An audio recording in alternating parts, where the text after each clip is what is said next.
Dr. Reed. I know that Pembroke will prevail and survive.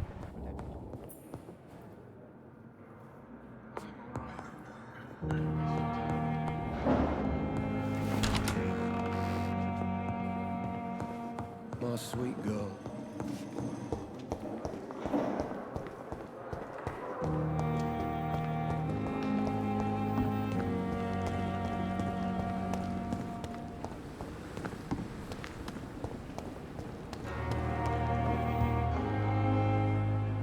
The flu took my dear wife, Emily. I take comfort knowing we'll soon be together again. Mr. Rainfield, that's no way to talk. You're in good hands here, and we'll be up again soon enough.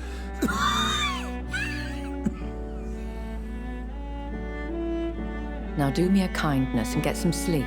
I'll be back round later. Your words are kind, the blessings of an angel.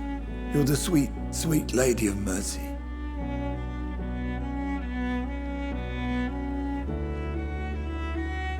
Good evening, Dr. Reed. It's a pleasure to see you again. You seem surprised. Dr. Swansea has brought me up to speed concerning your recent appointment to Pembroke Hospital. You're a the lady who saved me that night, before vanishing into thin air. I remember you from the pub with Dr. Swansea. Indeed. Allow me to introduce myself formally this time. My name is Lady Ashbury. I remember you well, in spite of the brevity of our encounter.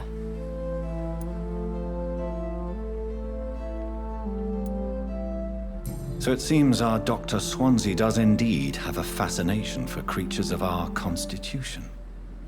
Dr. Swansea is a remarkable man. Dedicated, one might say, obstinate? He spent years compiling our bestiary. I hope you're more disposed to answer my questions now. You must have countless questions, but our rather urgent matter first. Swansea has explained. My cover, if you prefer, has been compromised.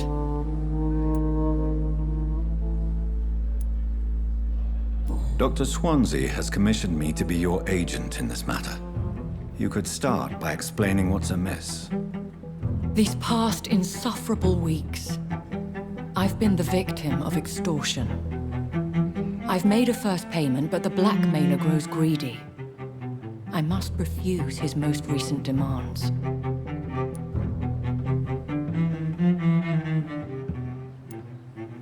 Who would be so foolish as to threaten you? A kindred spirit. Even if it were the case, and I highly doubt it, a vampire would have asked for something more valuable than money. My suspicions lean toward a patient or their family. What are your expectations? Please be precise. As the newly appointed surgeon of this hospital, you are in an excellent position to ask innocent questions and deftly learn the identity of my blackmailer. If we're dealing with an ordinary criminal, surely you've the means to deal with it yourself, if I may. As immortal tradition doth dictate, all fangs and hypnotic eyes ablaze, the blood would run like a river. That's what I hope to avoid. Violence has a tendency to spiral out of control. Please continue. Every detail is essential. I'm your man. My embarrassment in this matter is eclipsed only by my shame at having put the hospital at risk. The threat from our anonymous scoundrel is clear. A list of dates. My visits coinciding with the dates of suspicious patient deaths due to massive blood loss.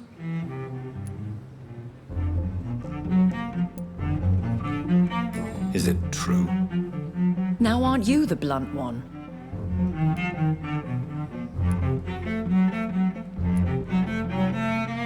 Excuse my impertinence, your ladyship. This is not an interrogation. I assure you that this line of questioning is in your best interest. In all honesty, I'm not simply a patron to the hospital. My visits serve a dual purpose.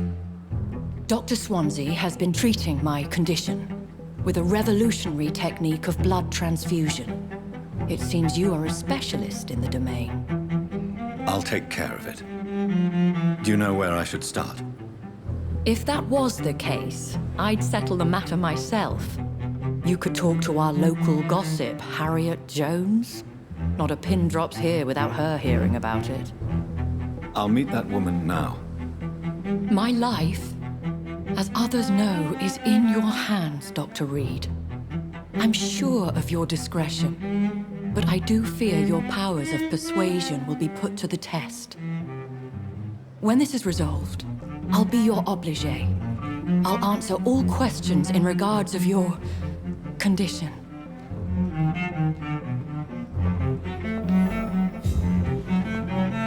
Is our little mystery closer to being solved, Dr. Reed? I think of nothing else, my lady. My situation is delicate, and it occupies all my thoughts. The blackmail must stop. I need assurance.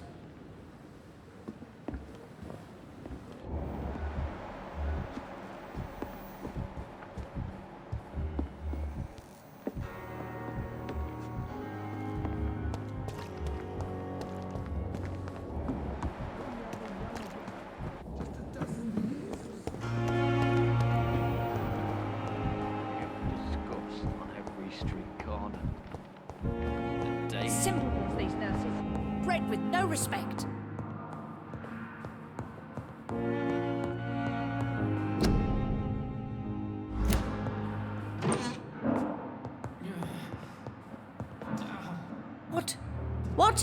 What is this? Who are you? Get out of my room. There's no need for alarm, madam. I'm Dr. Reed, the new surgeon. Preposterous. Dr. Reed, you say? I don't want some bumbling intern. Where's Dr. Swansea? Please, calm down, madam. I assure you that I am highly qualified. I'm just back from war duty. How brave. Threatening an old defenseless woman. You know how long I've been a patient here? You've picked the wrong fight. I'm Harriet Jones. Harriet Jones? Indeed. I've been meaning to have a chat with you. You know what goes on here better than any other patient, I gather. Oh, better than any patient, nurse or doctor. I've seen so many vile undertakings. I heard there have been some despicable goings-on. Was there a case of blackmail? Blackmail? Wait. You're investigating something. This isn't a social call. One of those incompetent cunts slit a poor sod's vein.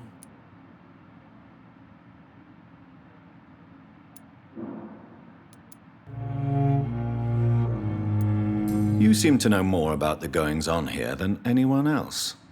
Beware, Miss Jones, in case suspicion should fall on you. That's it. Blame the old and infirm. I see those little bitches' greedy little eyes. Just waiting for me to pop off they are. If I didn't know better, Miss Jones, I'd be inclined to say you enjoy this type of idle gossip.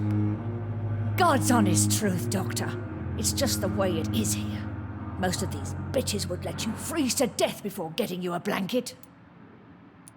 I assure you, madam, this is not an investigation into a possible medical error. Debauchery, then? Nurses Crane, Hawkins, Brannigans, whores, all of them. They can't keep their legs shut. I've seen them scratching slutty sores. Really? Well, if you have irrefutable proof, I'll not have the staff behaving in such a manner here. This is your business, Doctor, not mine. But I swear one of the nurses is cavorting with some man on hospital hours. Thank you for your time, Miss Jones. You've given me something to go on. See you on the next round.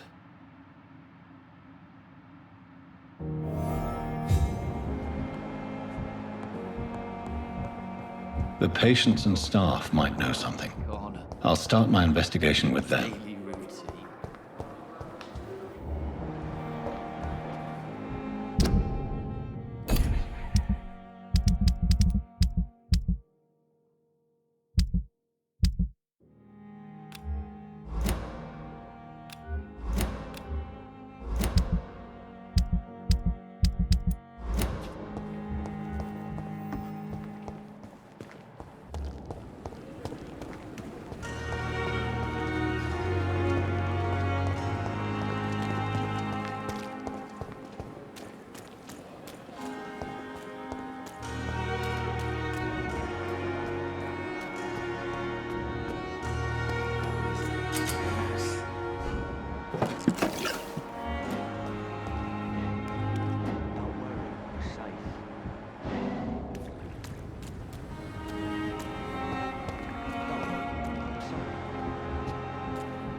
You're sure you don't come back with me?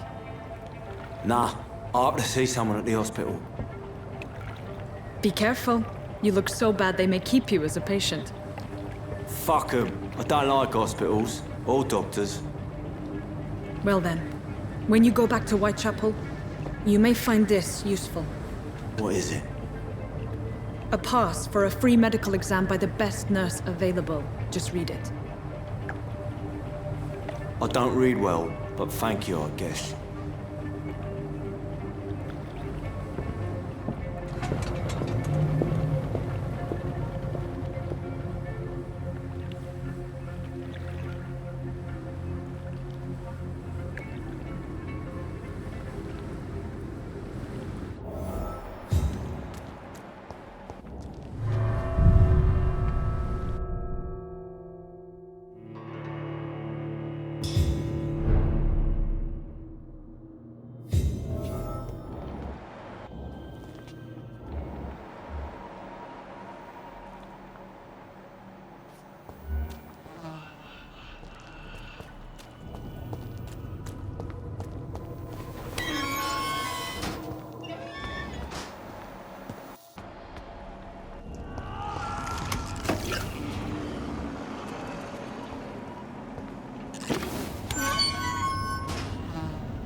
This man has been savagely attacked and dragged to the floor. I can't breathe! I can't breathe!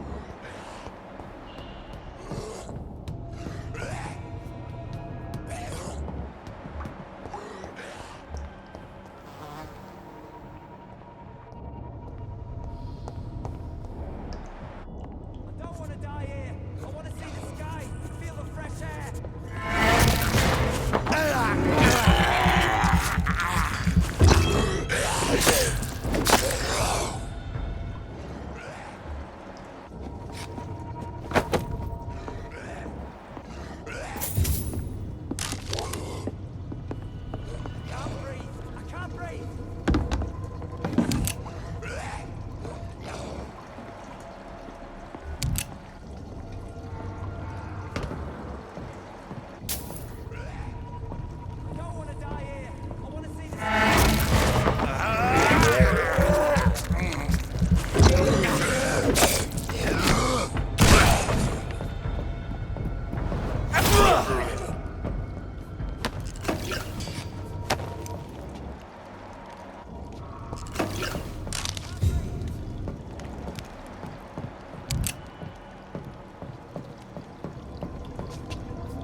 What sort of creature is this?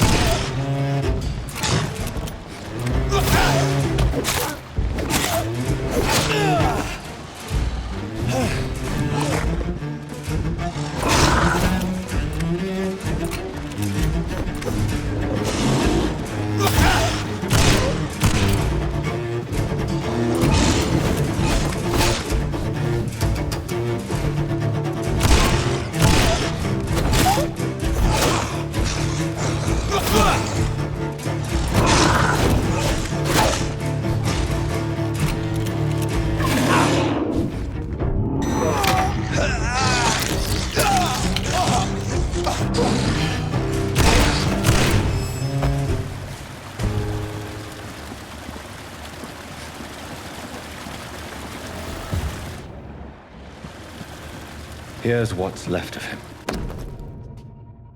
Some voucher for a free checkup in Whitechapel. What is Nurse Crane up to? I really must find her.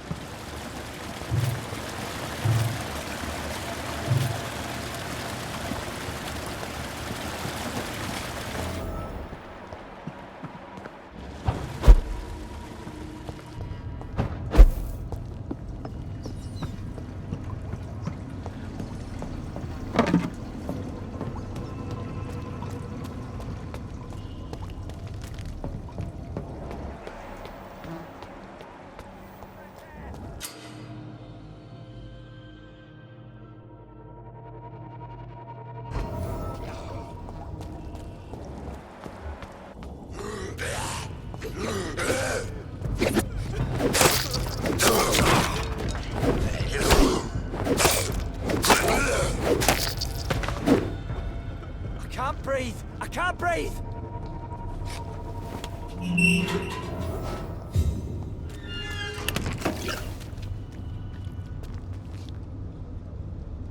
Are you injured, sir? Help me get out of here! I need to get out! I'm Dr. Reed, and I'd be glad to help you, but you must calm down first. Please, take a deep breath and tell me your name. Okay, I'm Oswald Thatcher. Please, I need to get out. All right, Mr. Thatcher, you're safe now. Do you think you can reach the street by yourself? Yes, I do. Good. Now leave this place and enjoy the cool night air. It's quite invigorating. I'm sure you'll feel better if you do.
Crush the leech, boys!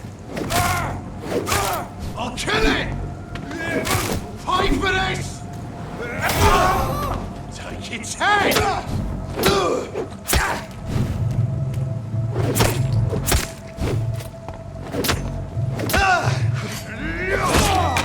I hate leeches!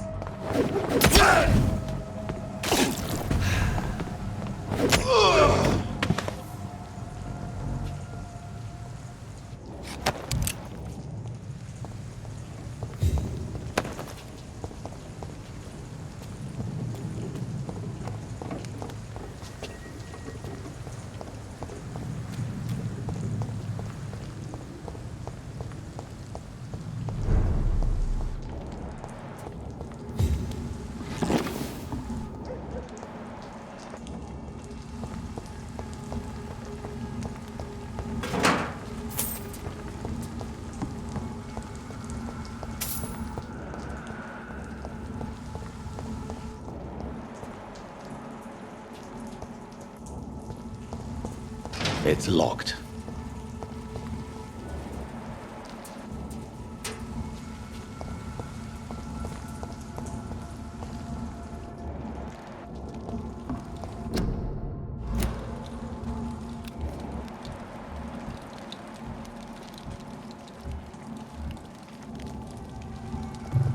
It's one of them! We have to stop it! Shit, that leech is fast!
bloody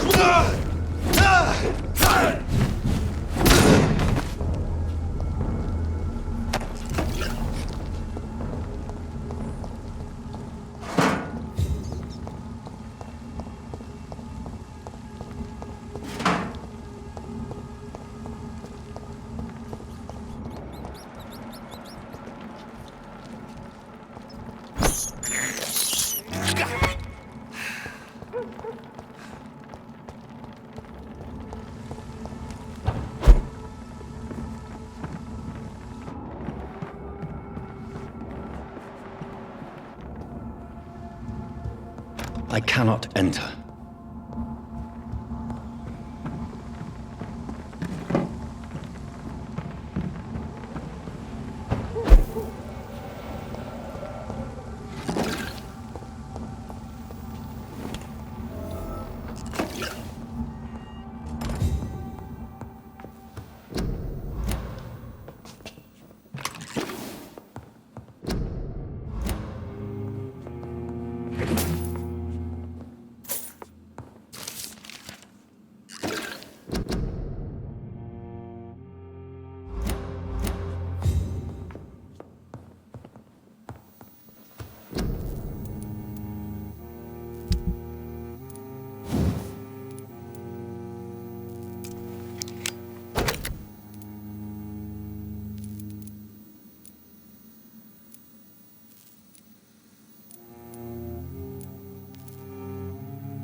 It's locked, all right.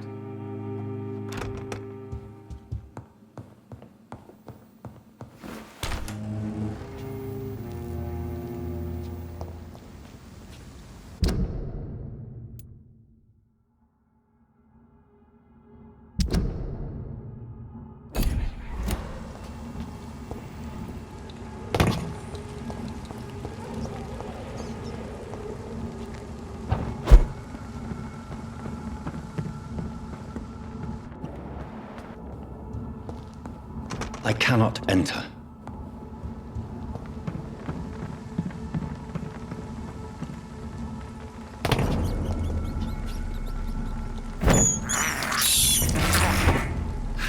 Step away, sir. Are you bloody stupid? Die first!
yourself! This murdering bastard!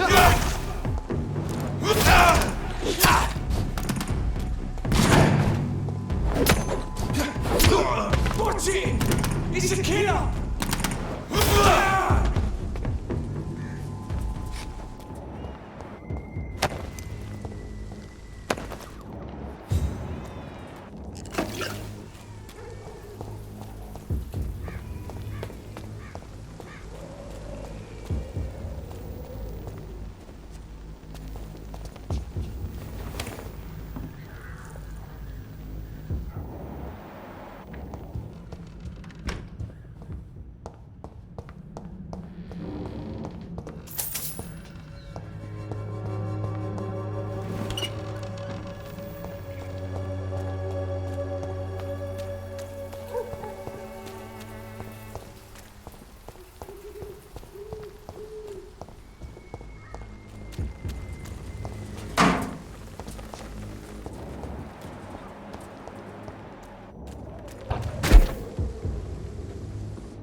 This is despicable.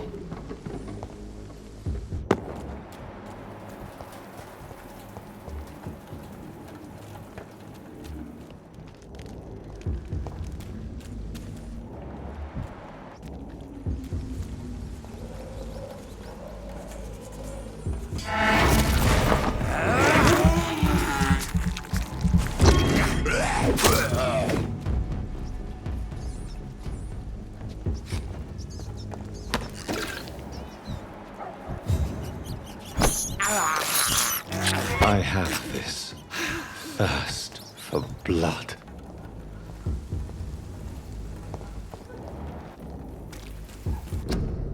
There's more and more of these bloody leeches every night. Aye. But the guards recruiting more and more every year. When did you join the guard? 2 days ago. This is my first patrol. Smells like rotten meat. Ain't safe here for a gentleman. Don't come no closer. He's mine. Die, vermin! Oh my God!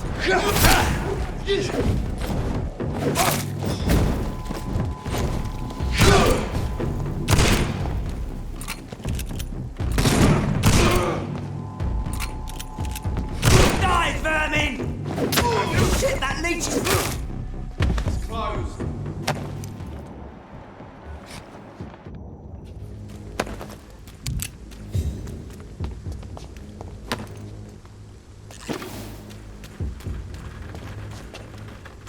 It's locked, all right.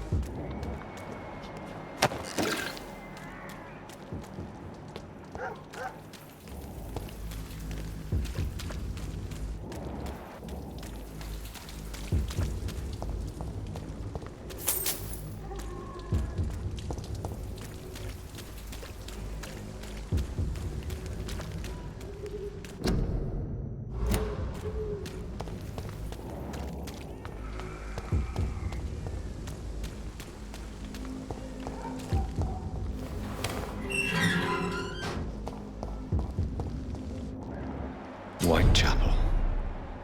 This neighborhood is linked somehow to the kind Lady Ashbury's blackmail. First, let's find this Petrescu fellow.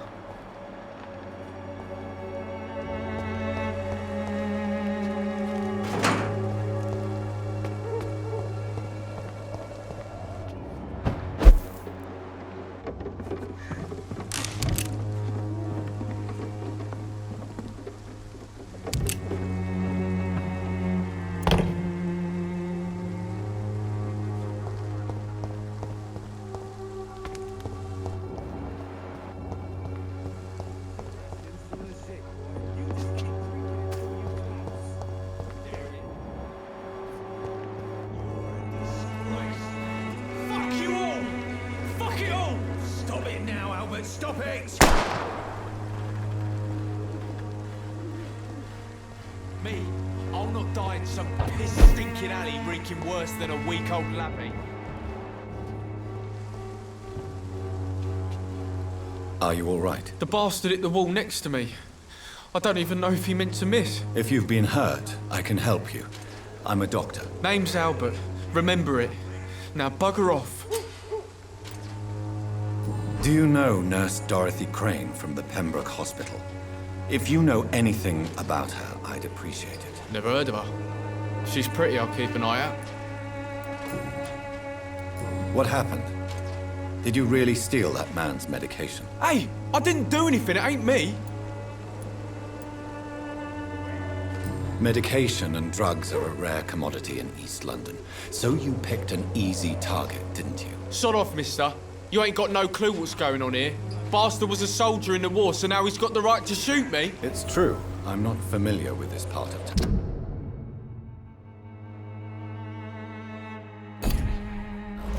Perhaps you could help me. I said sod off. Go find yourself another guide.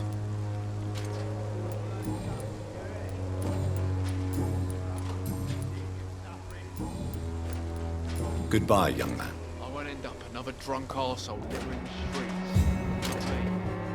Sunday.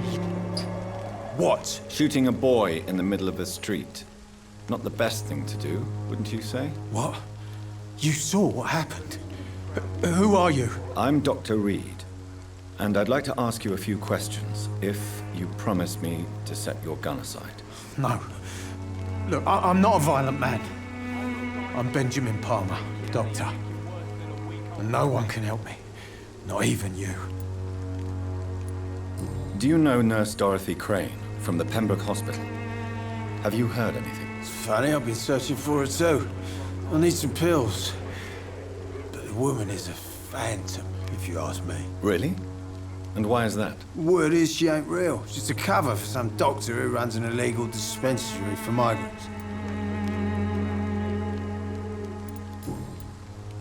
What can you tell me about this place? Nothing to say, really. This is where I used to live, and this is where I live now. You don't have anywhere to go? No family that would welcome you? Not since the death of my wife, Albert's mother. She was sick, you see. Long before the flu and all this shit. You mean you used to have a better life? Yeah, I had a wife, a home, and a job. I even used to have a name. And now I'm just Ben. Ben the Tramp. Perhaps you could focus for a moment and tell me your troubles. I'm sick, broke, and my son just stole my pills. Everything's coming up roses.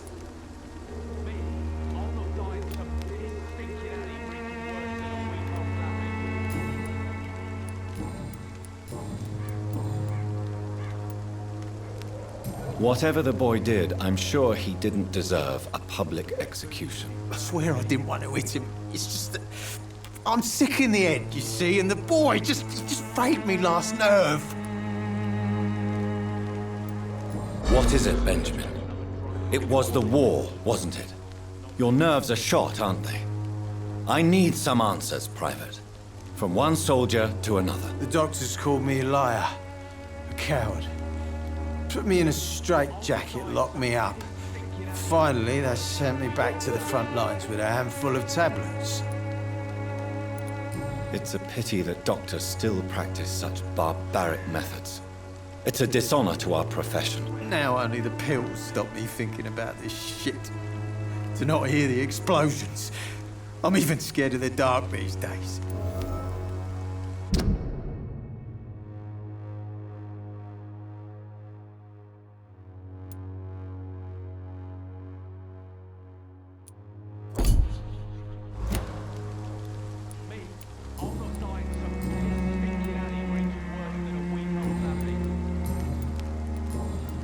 A gun, alcohol, and a bad temper make a terrible cocktail, sir.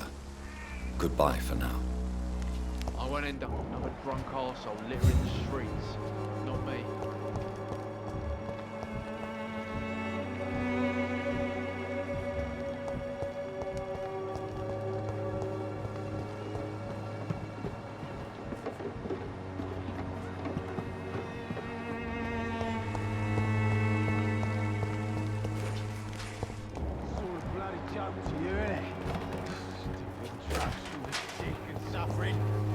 Good evening, miss. Good evening, sir. Are you interested in a miraculous cure for this unknown and deadly epidemic? Actually, I am. Then you have come to the right place. The famous Swanborough cordial is all you need to help keep you in perfect health. Oh, really? Why didn't I hear about it during my studies? I'm Jonathan Reed, by the way. Dr. Jonathan Reed. Ah, my brother has spoken of your research, sir. I'm Loretta Swanborough, and it's always a pleasure to meet a fellow healer. Do you know Nurse Dorothy Crane from the Pembroke Hospital? I'd like to know more about her. I don't like to talk about competition. Competition, you say? Never met her, but it seems she provides some sort of medical care to the poor. The whole thing has to be some sort of scam, if you ask me. Tell me, who intrigues you most in Whitechapel? The region itself is something to see, but I would say Camellia the mute florist who gives away her flowers. What do you think of the locals? Most of them are afraid or desperate. They all come to me eventually for my remedy. Is there anyone I should avoid? Cadogan Bates, without a doubt. The bloody bastard remorselessly exploits poor migrants as soon as they get here.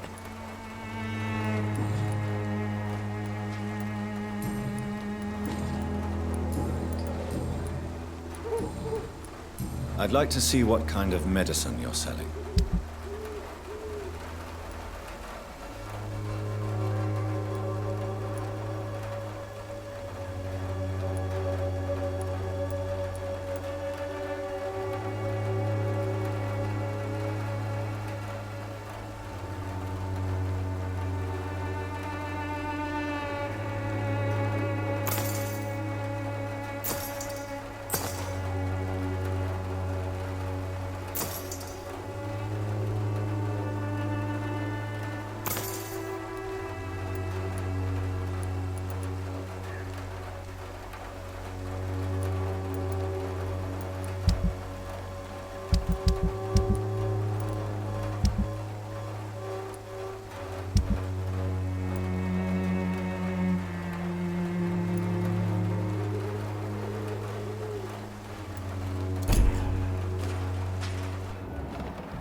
Cordial can be the answer to all your problems, as long as you have the money.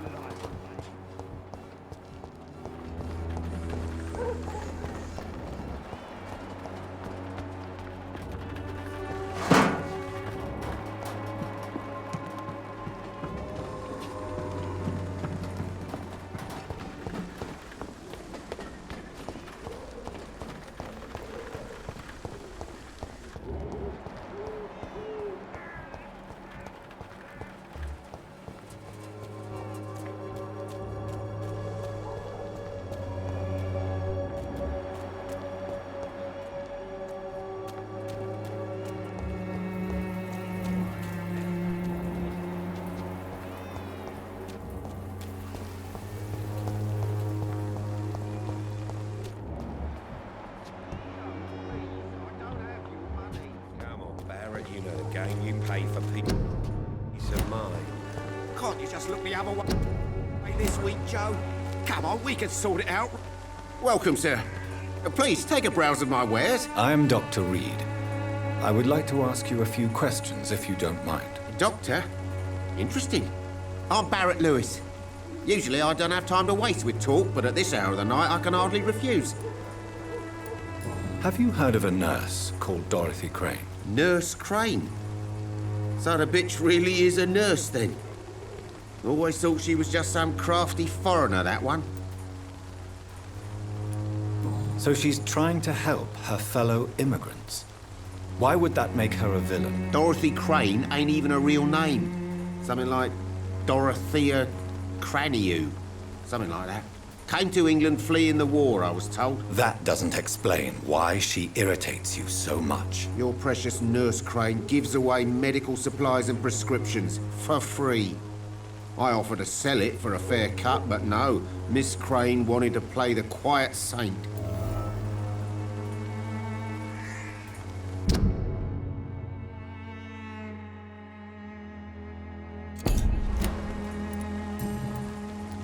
How is business around here? Business? I have no business. Between this racket, theft, and customers getting scared, I'm losing money every day. I see. Sounds like you blame someone in particular for your situation. It's no secret Joe Peterson spends his time harassing merchants. But with me, he's trying to put me out of business once and for all.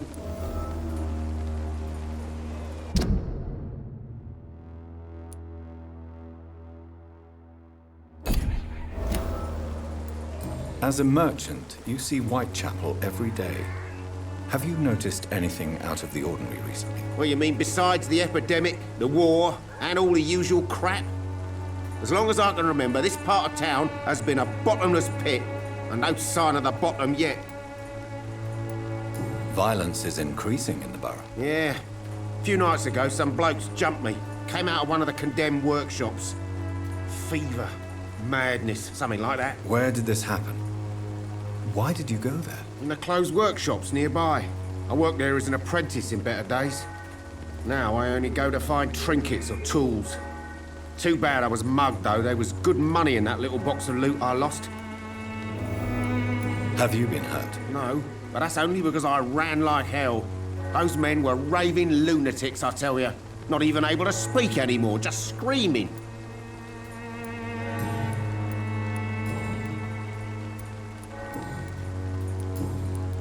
Right then. Show me what you have.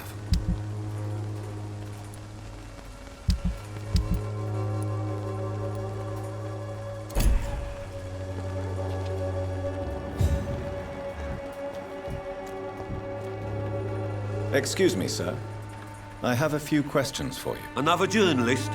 I didn't answer the first one, so piss off! I'm not a journalist, I'm a doctor. A doctor, you say? It's quite a rare breed in this part of town. Really? But still, here I am.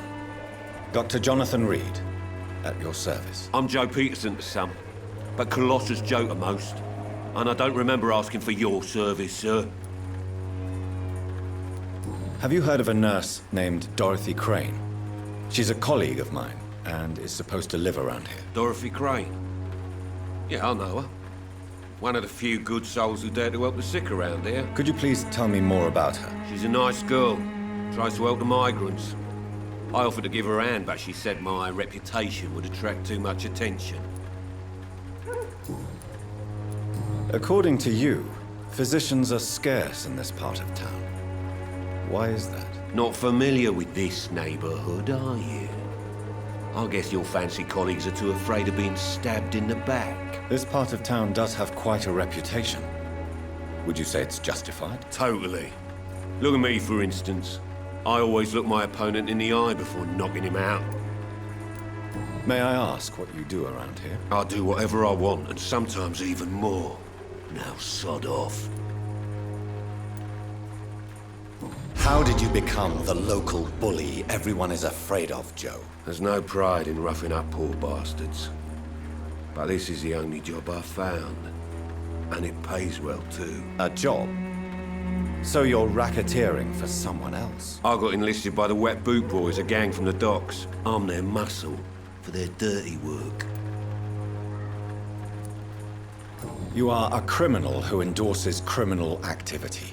The least you could do is stop hiding behind this pretense. I don't care what you think, sir.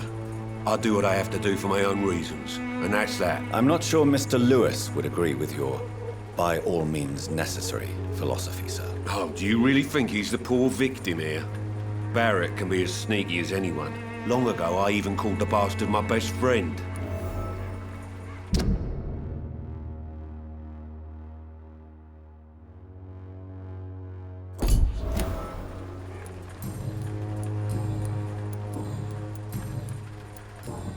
Goodbye, Mr. Peterson. You again? What do you want this time?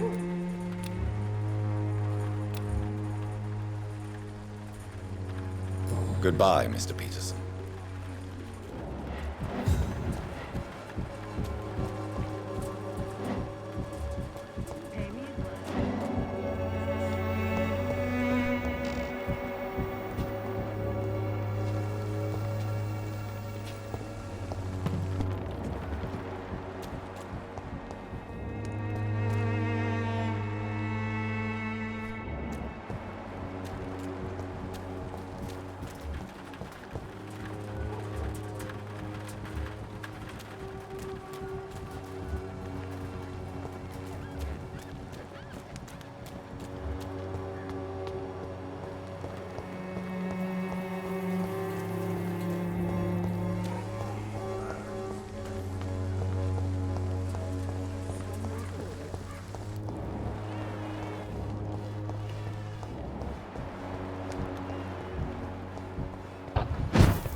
Don't be shy, handsome.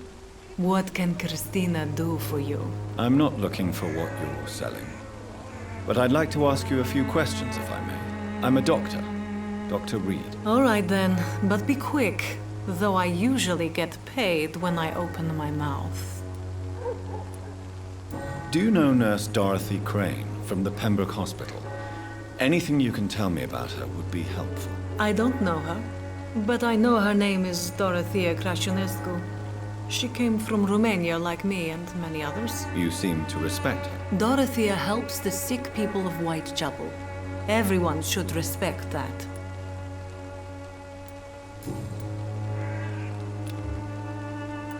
Christina, have you been examined? The epidemic is spreading fast in London, and you could be exposed, or expose others. I don't like doctors or hospitals, but I don't like you asking questions.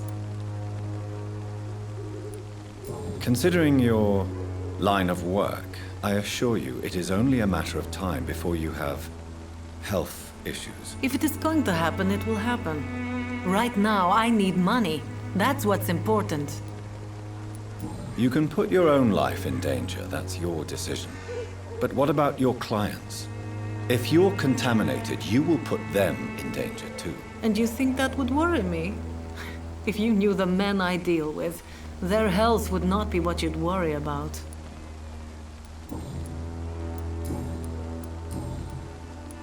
Tell me about yourself. Are you joking with me?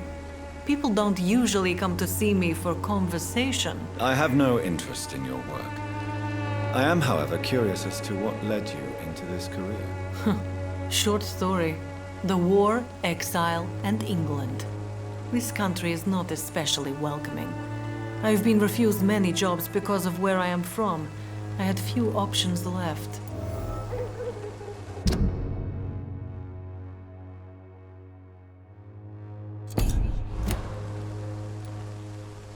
Many people must deal with poverty, but not all choose to sell their bodies. That was your decision. And when exactly was the last time you looked for a job? Or worried about the rent, or what, or when you were going to eat?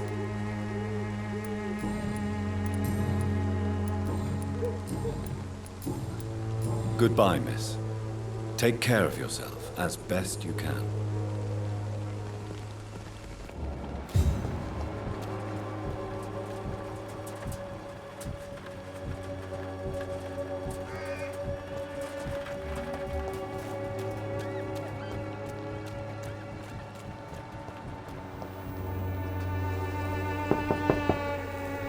Hello, young man. I'm Dr. Reed, and I would like to ask you a few questions. May I enter, please? Sorry, no, sir. My father does not like people entering our house, you see. Your father is worried about you, boy. He asked me to look for you. So my father actually worries about me, then? Okay, then. Come on, in. I'm Harry, by the way. Is there only pain and suffering in this world?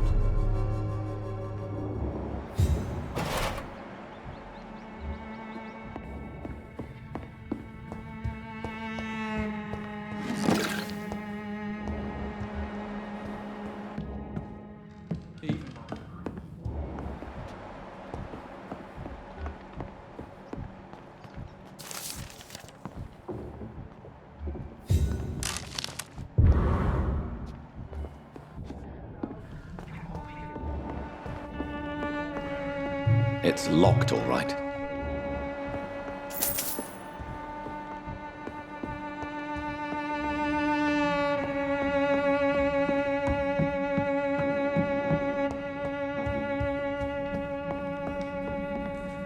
So, may I ask you a few questions? I'm not bothered. What could be worse? Do you know Nurse Dorothy Crane from the Pembroke Hospital? I'd like to know more about her. Yes, I know her. She came here to examine me when I was very sick. She said I should go out more. How do you feel? I'm fine. I mean, it's not easy every day, but I'm fine. I'm just tired of being sick all the time. If only I could be tough, like... Well, you know.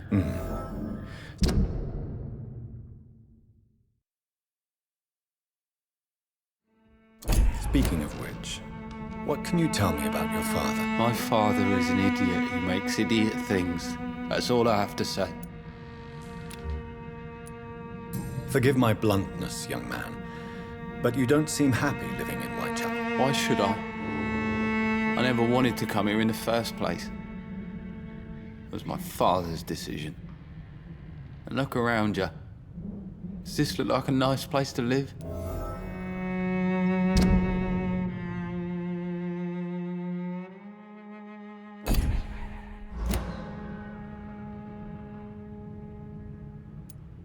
I'm sure your father did his best when he found this house. Times are tough for everyone, young man. That's exactly what my father says. Harry, you should be grateful for what you've got. I wasn't even consulted when we moved here. If life here is so terrible for you, why don't you just leave this place? Have you ever spoken to your father about it? I don't go outside. It terrifies me so. I went outside once without my father noticing and I saw terrible things. Bloody and frightening things. So that's why you stay at home all day? For fear of the epidemic? I'm not afraid of disease or death, Dr. Reed. It's the living I'm afraid of.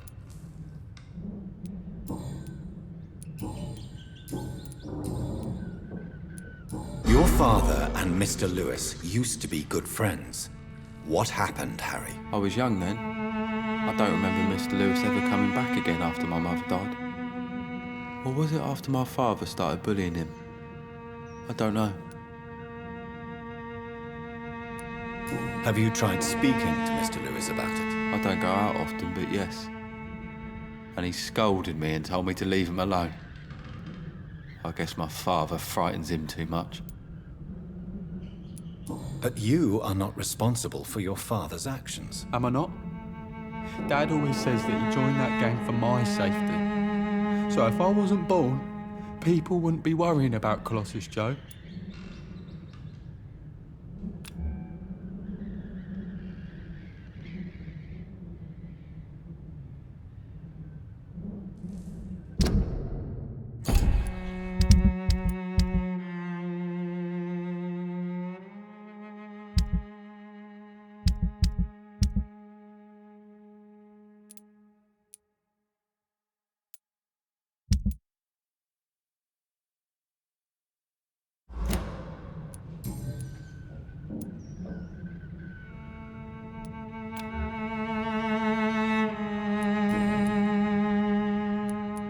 Goodbye, young man. Take care of yourself. So, may I ask you a few questions? I'm not bothered. What could be worse? Do you need any medical help, young man? Yes, I do. I feel so tired. I don't know if it's the epidemic, but everything seems so hard.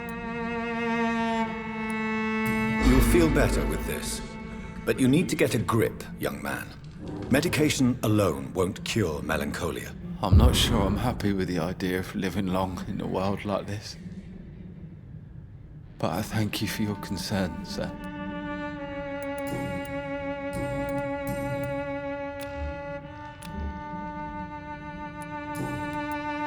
Goodbye, young man. Take care of yourself. Is there only pain and suffering in this world?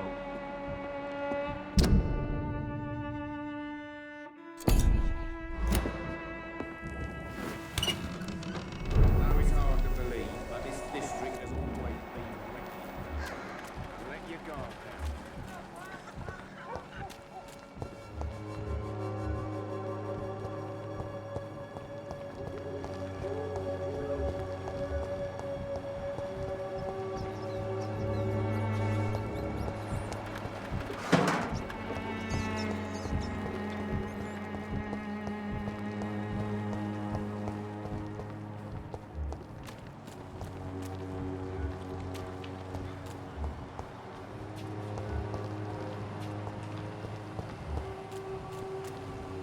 Cheap price, good quality. Come on, take a look. Don't be afraid. Hard to pay, one way or another. You again? What do you want this time?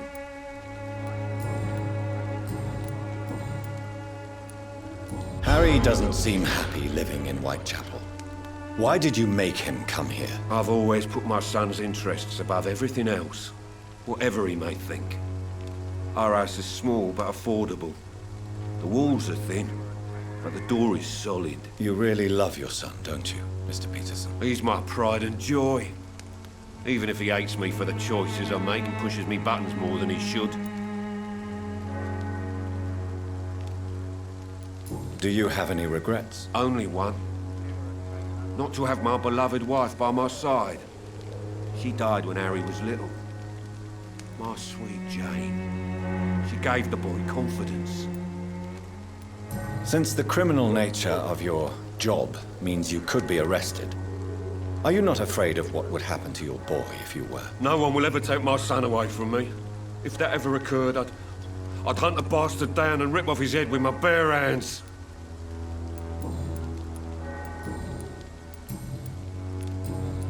Goodbye, Mr. Peterson.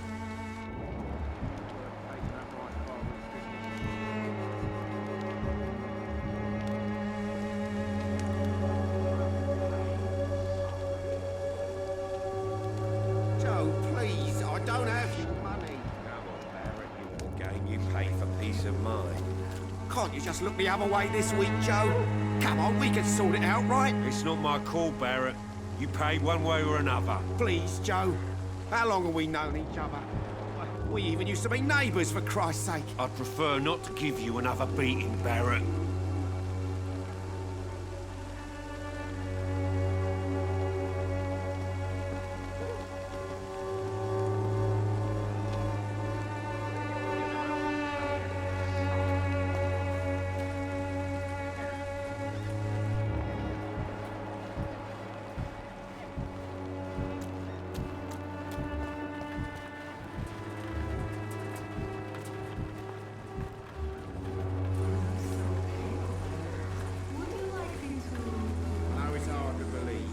District has always been wretched.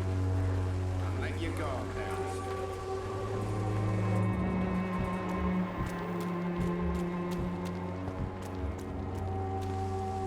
Fancy buying something, sir? You never lose your focus, do you?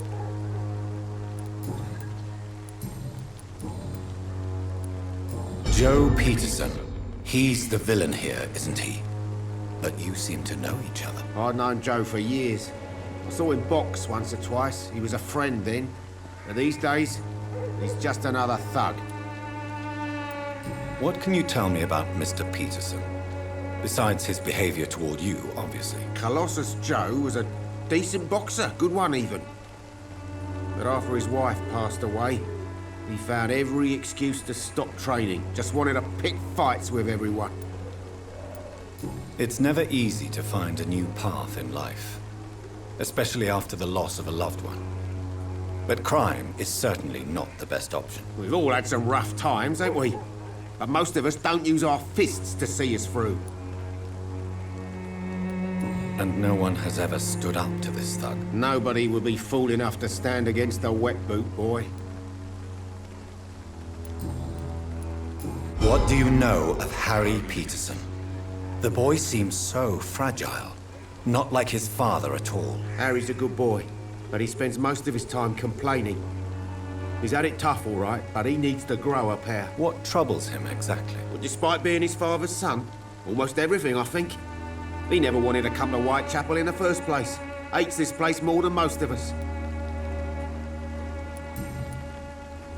Goodbye for now, Mr. Lewis. Cheap price, good quality. Come on, take a look. Don't be afraid. Cheap price.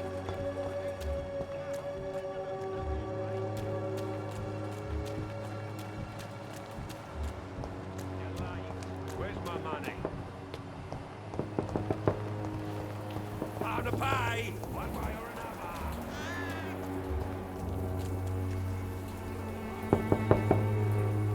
What? What do you want?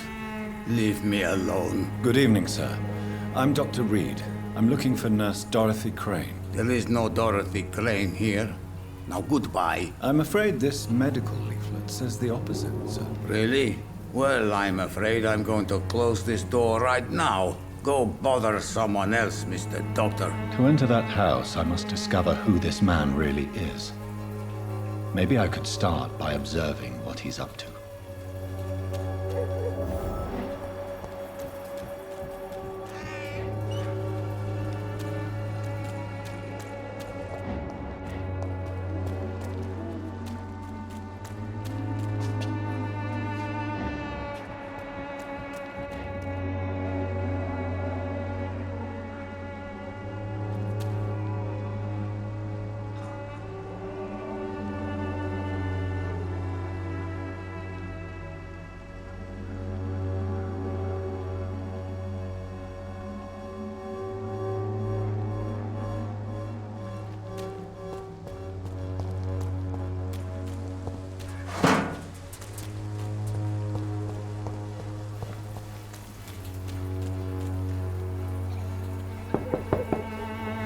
There's no one in.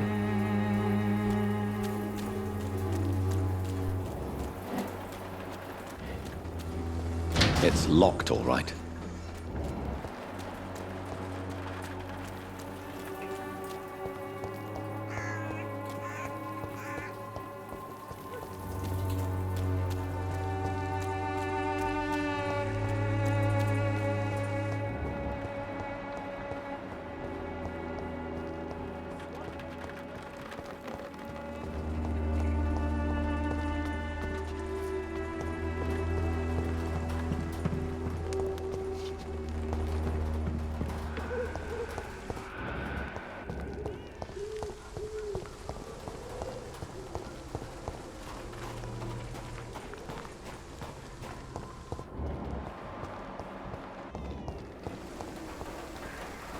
Good evening, my dear colleague.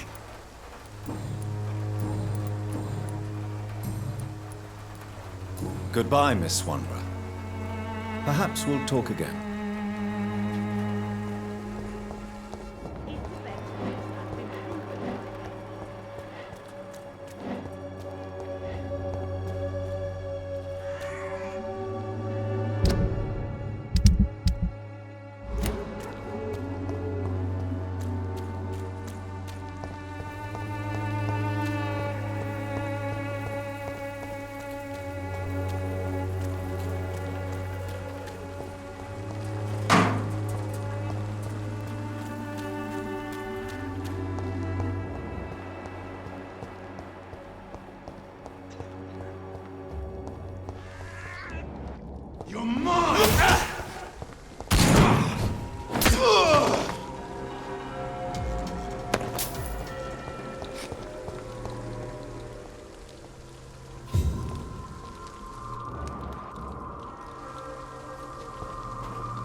make you kill it! We have to stop it!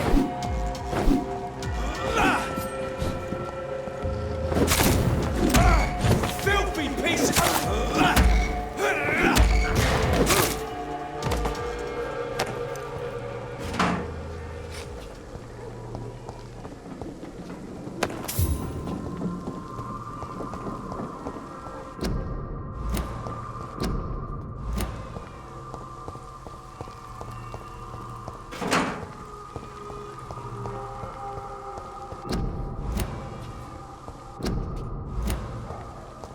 It's locked.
Turn around. Over there! Look out! We're burning! I'll send you to hell! Christ! He's dead! Take a rest.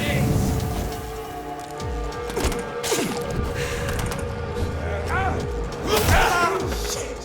You'll pay for that!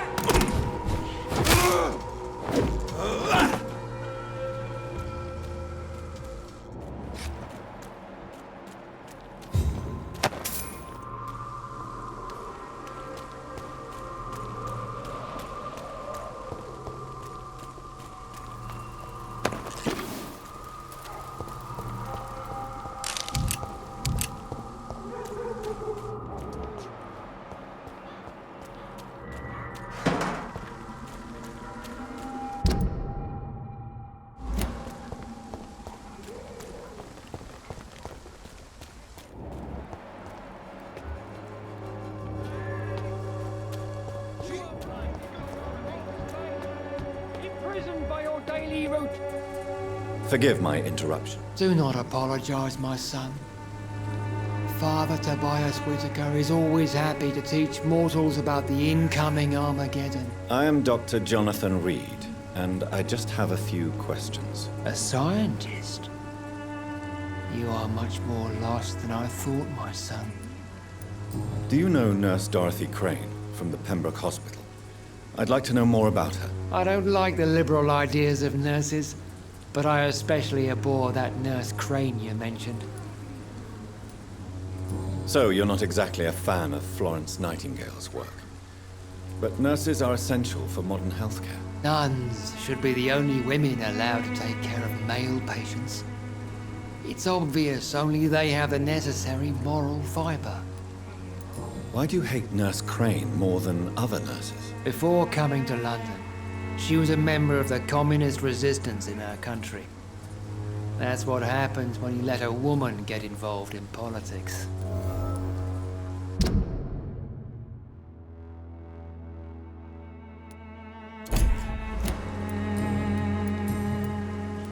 Have you any friends?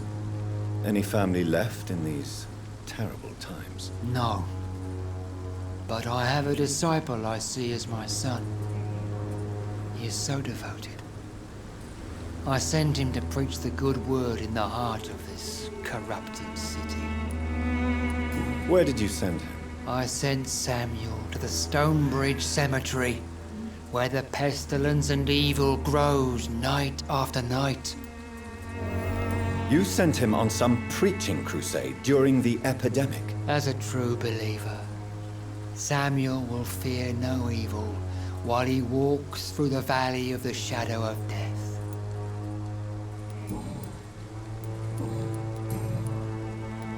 What do you mean when you say that I am more lost than you thought? All scientists are entangled in a world of causes and consequences, and most of them can't see the plain truth. Quite a judgmental opinion, if you ask me. But what do I know? Blinded by science as I am. But you are seeking answers, aren't you? Answers about the Armageddon about to strike the city. Answers about the hidden truth. I am. But the answers I seek are based on facts, not superstition. What do you mean when you say that I am more lost than you thought? All scientists are entangled in a world of causes and consequences, and most of them can't see the plain truth. Quite a judgmental opinion, if you ask me. But what do I know? Blinded by science as I am. But you are seeking answers, aren't you? Answers about the Armageddon about to strike the city. Answers about the hidden truth. Well, I suppose I can spare a few minutes listening to your so-called truth. As a doctor, you must be aware of the decimating epidemic. But let me tell you that this so-called Spanish flu is just the beginning of the end. What do you mean? The beast is finally revealing itself, corrupting the flesh and the heart of men. With my own eyes I have seen them, those minions from the abyss. Really? And what would be your answer to this biblical threat? We must fight the disease before this legion outnumbers us. But not with scalpels and microscopes. No. What is left then? Cleansing fire.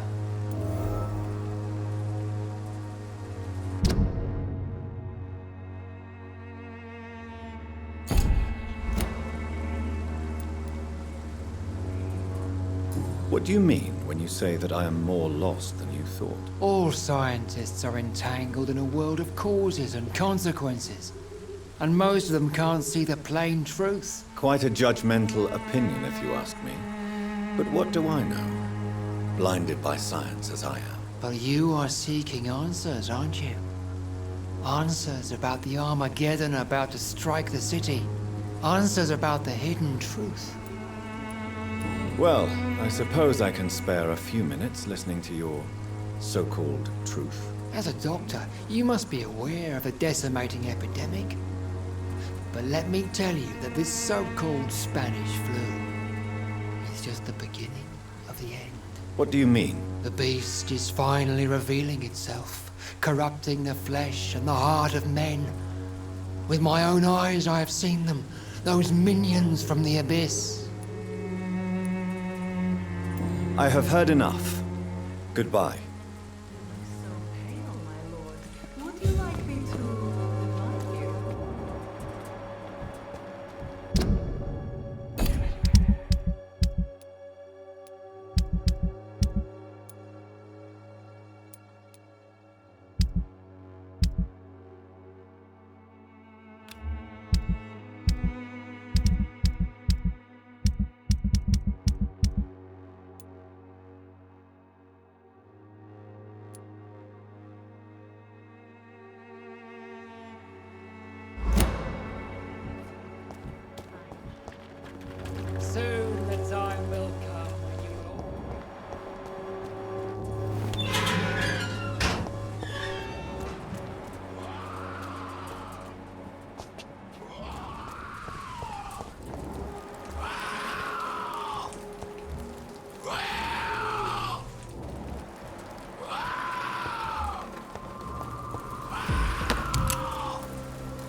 Good evening, sir.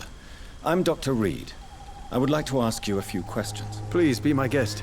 Although I may not be the best informant regarding this part of town, my words speak about that which the eyes cannot see. Really? Are you an artist of some kind? I'm a poet, sir. Richard Nethercott, at your service. Are you aware that your life could be in danger in this part of town? But this is where I must be to feel the real beat of the city. I had to come, see it for myself, alone. I understand your need for solitude, but it's not safe around here. I don't care. I don't have many friends, Doctor, and my family despises me. If some misfortune came upon you, who would be here to help you? Well, you for a start, my dear Doctor. What are your thoughts on the terrible situation in this city? Terrible, you say? No. Of course, the death of so many innocents is a tragedy. But the scourge has not been all bad for the city. Oh, no, sir. What are you talking about? Do you remember London before the flu? Noisy, cacophonic, quiet nowhere to be found. And now, listen to this oddly peaceful silence.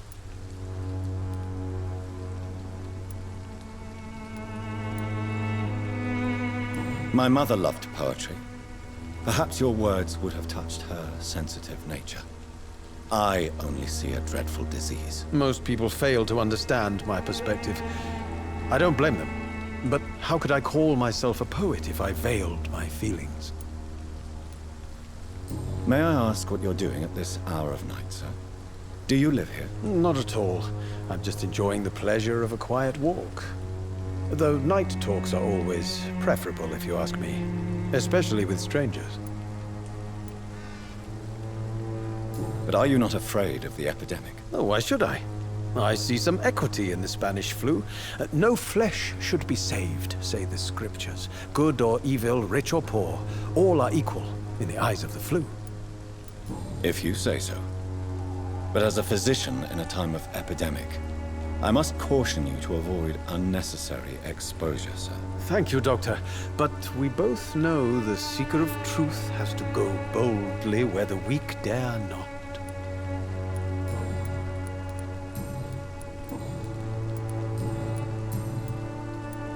Tell me, Mr. Nethercott, why seek inspiration in Whitechapel? The place is not beautiful per se, but how to explain it? Stirring and challenging. Do you not think it a little morbid? On the contrary, sir. Whitechapel is full of life, full of beauty. Just like my dear muse, the wonderful Camellia. What can you tell me about Camellia? Not much. And that's the beauty of it. She can't speak, you know. She's a locked mystery who exhales kindness and sweetness.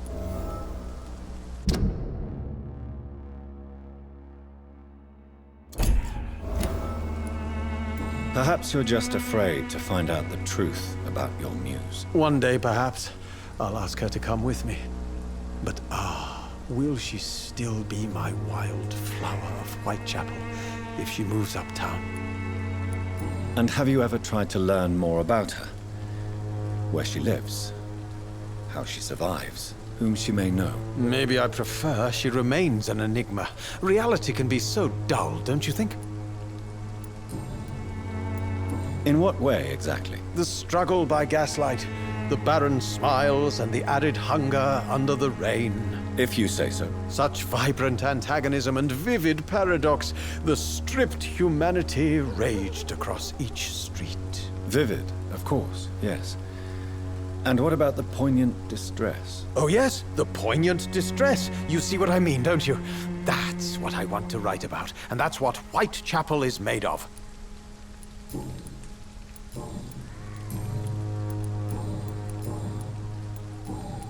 I'll leave you alone, sir.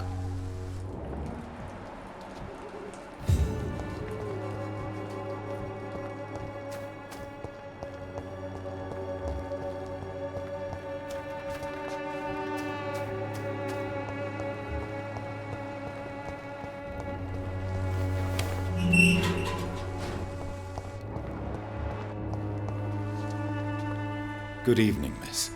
I'm Dr. Reed. I'd like to ask you a few questions. I know what you're thinking. A tall stranger who meets a girl in the street at night.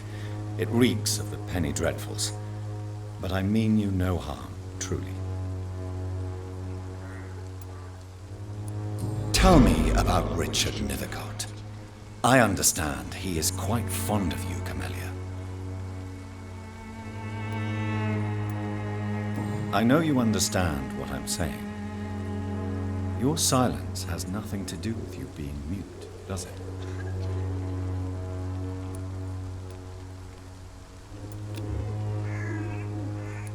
Very well. Goodbye, then.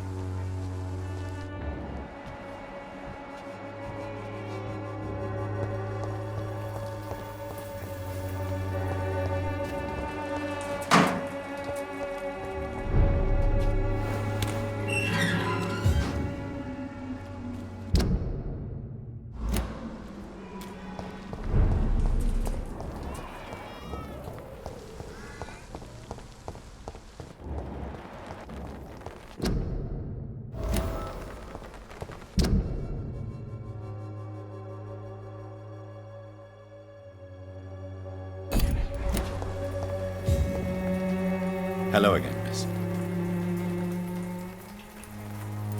Camellia, I know you work for Dorothy Crane.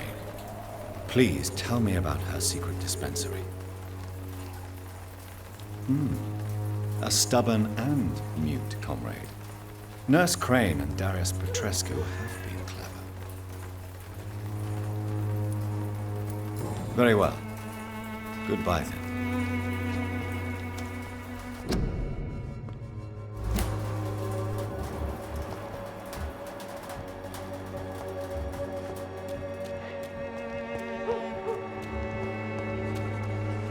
Excuse me, sir. Are you familiar with this part of town? Name's Clayton Darby, reporter. Sorry, I'm new to Whitechapel. But perhaps you could help me since you're a journalist. My name is Jonathan Reed. Dr. Reed, the famous surgeon. I'll gladly help if I'm able, sir. Christina Popper claims she sells her body because she can't find any other work. Do you believe her? Of course I do. Her story is exactly what I want my readers to understand. We live in an intolerant and divided nation. Do you think things will ever change, Mr. Darby? I believe the situation can only improve. And now that women can vote, I'm convinced things will change. What is a journalist doing in this borough after sunset? He goes where none of his colleagues would dare to go, to inform the country. So you risk your life to reveal the truth. I saw many reporters do the same during the war. Whitechapel is the crucible of so many untold stories and tragedies. I want people to know them.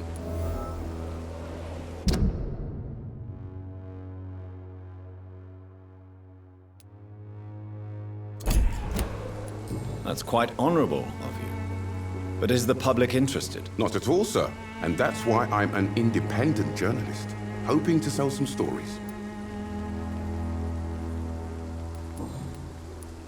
Have you any idea of the danger you face in these streets at night? I've had to run and hide more than once from frenzied mobs incensed by the fever. Do you think the flu is really responsible for this, Doctor?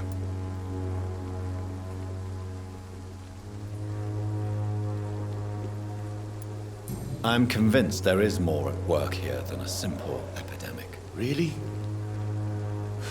To be honest, I could say the same. Some of the sick I saw or heard of. My God, what happened to them? Why are the newspapers keeping silent about the Spanish influenza? It's as though none of you care. There's a war going on. People shouldn't be demoralized by news of deadly diseases.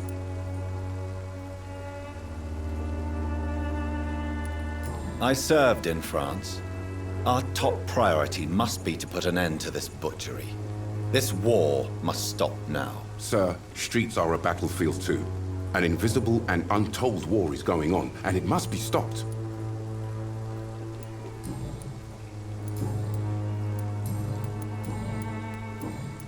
Goodbye, Mr. Darby.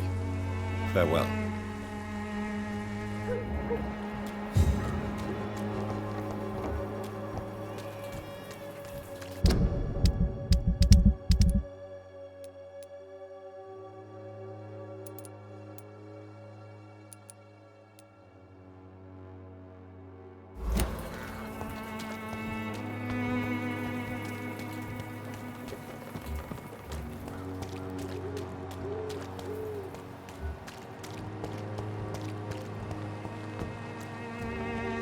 Good evening, Christina. Change your mind, Mr. Reed?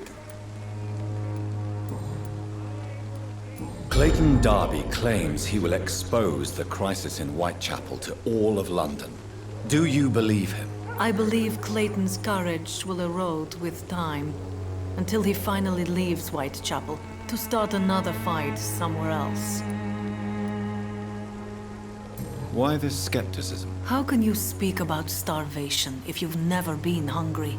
Or about poverty? Or anything else you have never suffered from?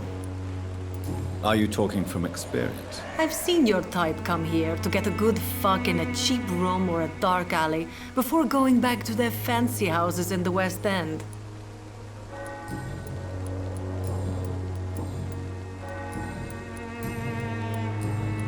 Goodbye, miss. Take care of yourself as best you can.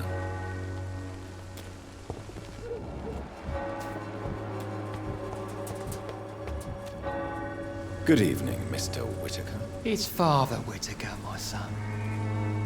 So, are you still lost in your rational delusions? Tell me, Tobias, what exactly is your plan concerning the cleansing of this city? God will recognize his own. More than once this city has risen from the ashes, hardened and purified by the flames. Fire is just the instinctive answer of a caveman facing something he does not understand. This is the 20th century. Your lack of faith is predictable. But my task is to convince rational minds like yours to see the light. This is God's will. You're mad and dangerous. You're nothing but a soulless butcher. A small-time Torquemada. The Savonarola of Whitechapel. My son, if you think salvation is a free gift, go listen to the lies of that pompous fool, Joseph. Joseph, a fool? Vicar Larrabee of St. Mary's Church. While he continues preaching his fraudulent redemption, more and more people die in the streets.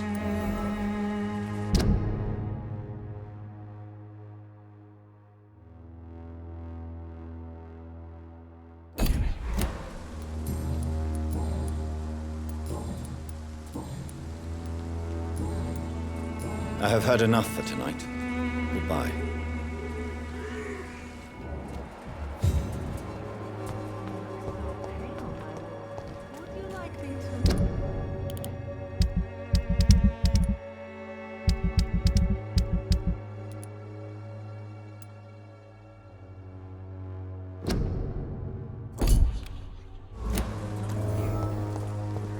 Soon the time will come when you will all be judged for your sins.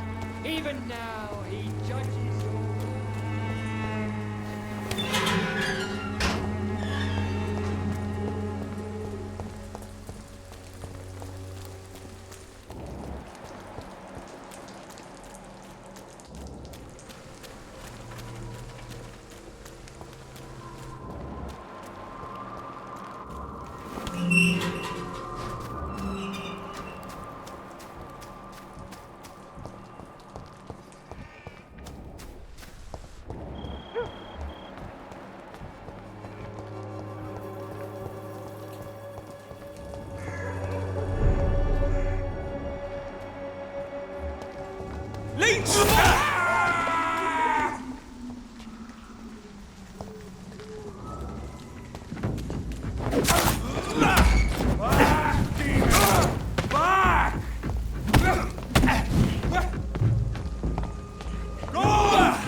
This man stunned me with his faith. His crucifix. This is not good news.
Are you all right, miss?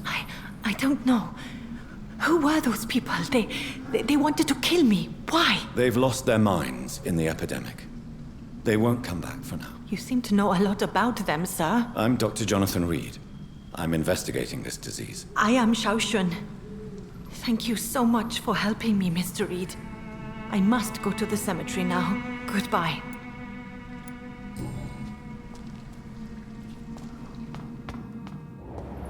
carnage is Father Whitaker's disciple. This man's far too old to be Samuel.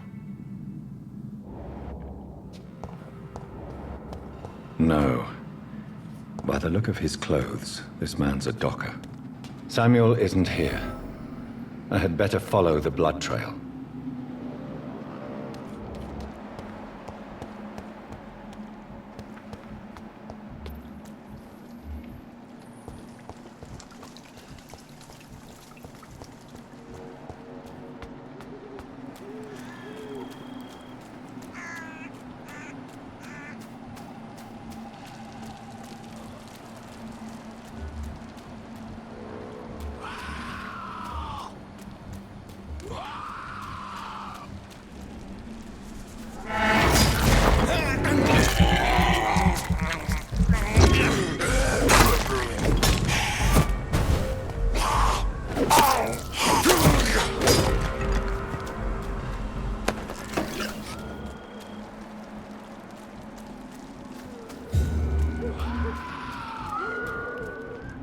As I feared, Samuel no longer preaches the good word.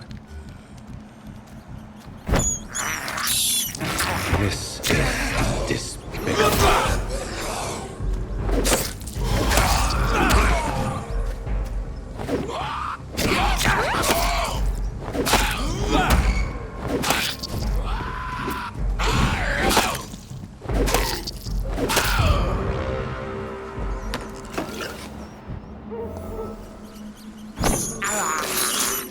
I can't believe I'm doing this.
It's an inch!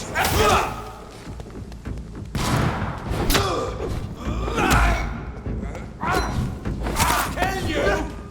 You big fucking beast! You're mine, Vampyr!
And trickery.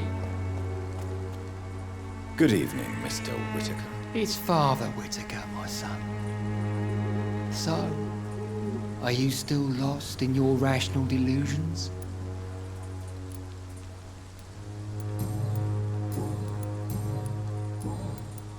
I have found Samuel, your disciple. I am afraid I have bad news. I already expected the worst. He should already have come back. He is dead, isn't he? Yes, he is now. The epidemic took him. Samuel steadily made donations to our cause. He would have rewarded you himself if you'd found me in that awful cemetery. Please accept his money.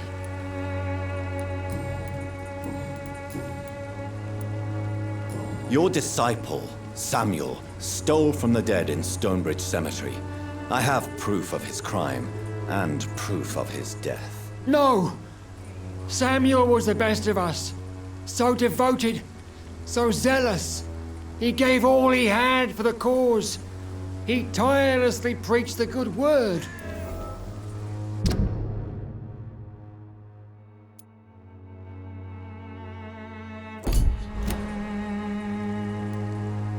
He defiled the dead with his petty thefts. That's how he financed your misguided crusade. Think what you will. When this city is saved, he will be praised for his devoted fortitude. He walked boldly into the mouth of abomination. Your precious Samuel used you. He was an immoral crook. If that's true, then he will be my burden to bear during this endless night.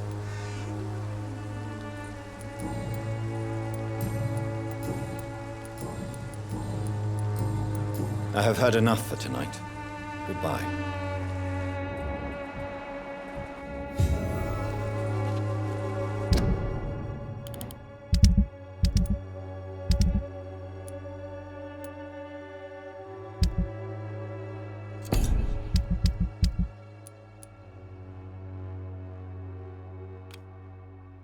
Pay me a glass and I'll be gentle. Pay me a bottle and I'll be... Soon the time will come when you will all...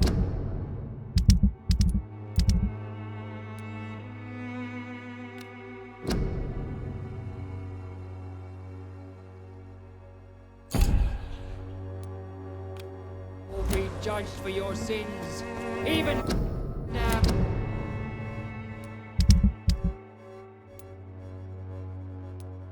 How he judges your words and actions. The wars of men should not be your main concern.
This could be the box Lewis thought he lost.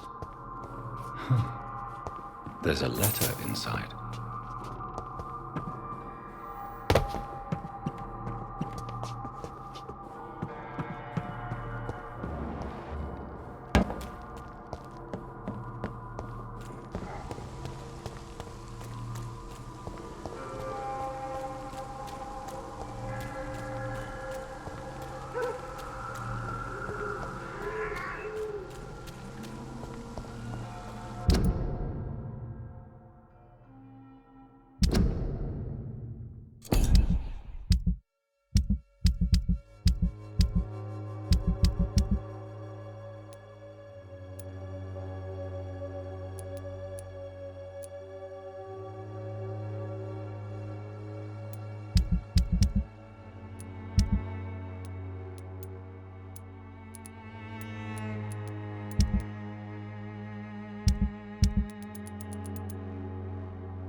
A love letter from Joe Peterson's wife, addressed to Barrett Lewis.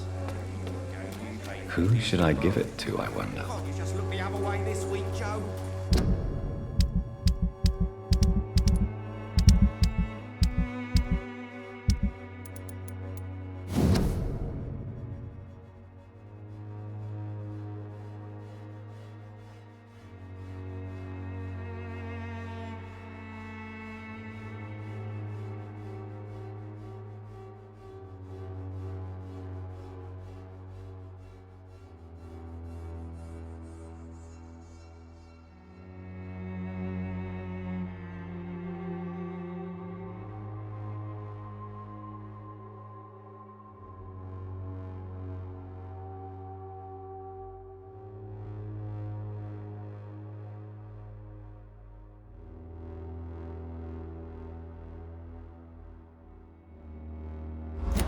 We can sort it out, right? It's not my call, Barrett. You pay one way or another. Please, Joe. How long have we known each other? We even used to be neighbours, for Christ's sake. Fancy buying something, sir? You never lose your focus, do you?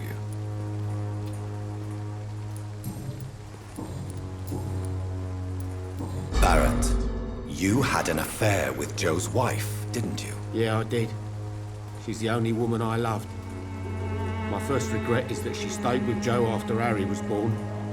The second is I never shed a tear when she died. Did you ever try talking to Joe? Never.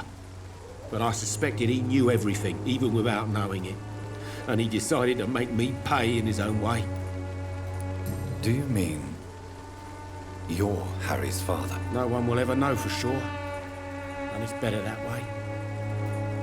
And I don't believe I'd have been all that bad as a dad.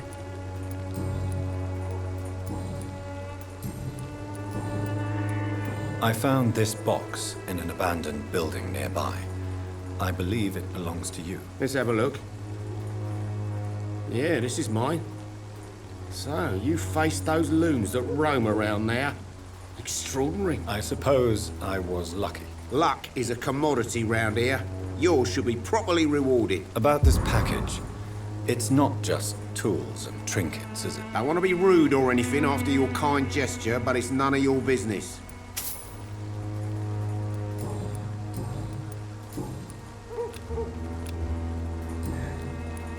Goodbye for now, Mr. Lewis.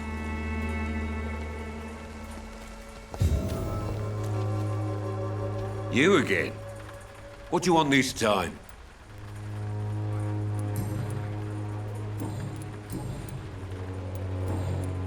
Goodbye, Mr. Peterson.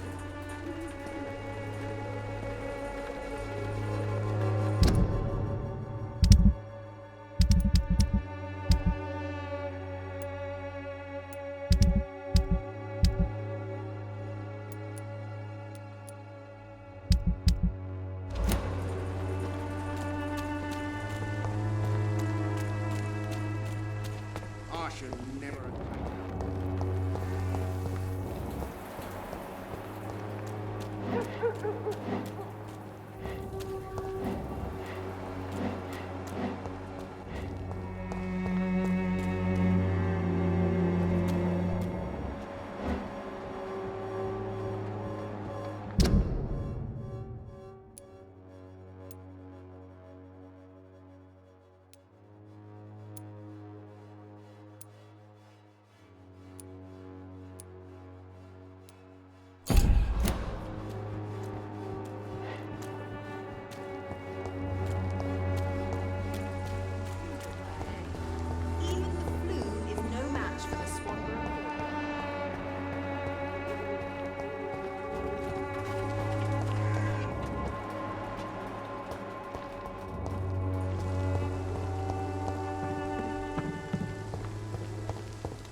cannot enter.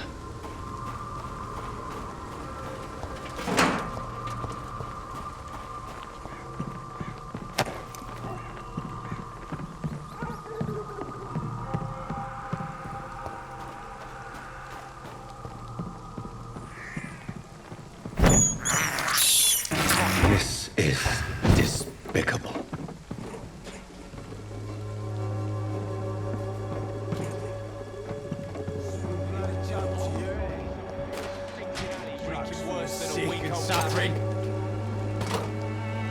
Good evening, Benjamin. Can I help you? I'm afraid not, Mr. Reed.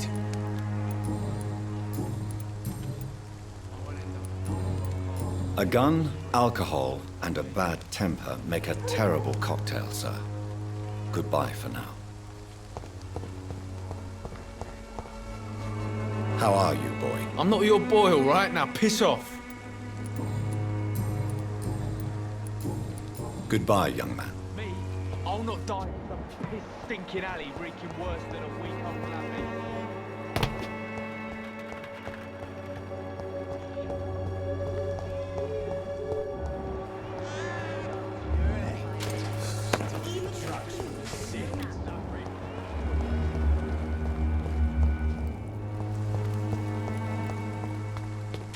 When science fails you, this elixir will give you faith again.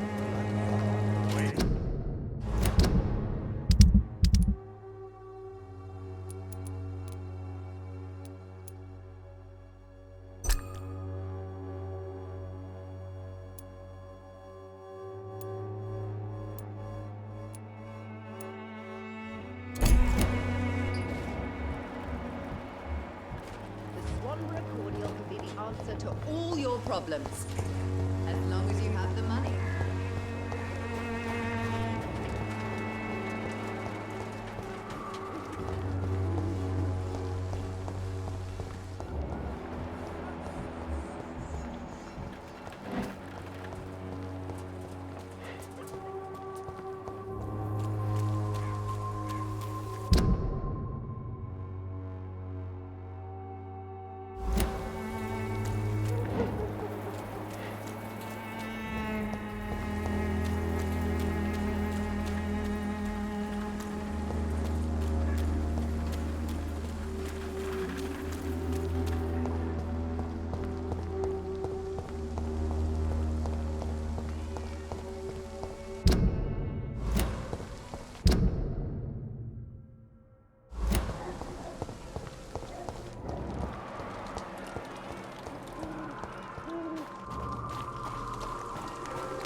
It's locked.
I cannot enter.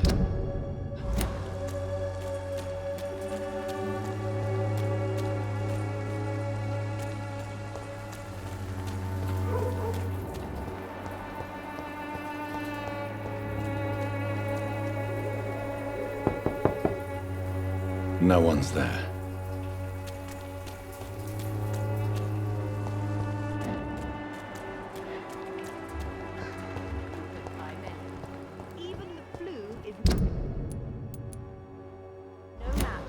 Swanborough.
Please, Joe.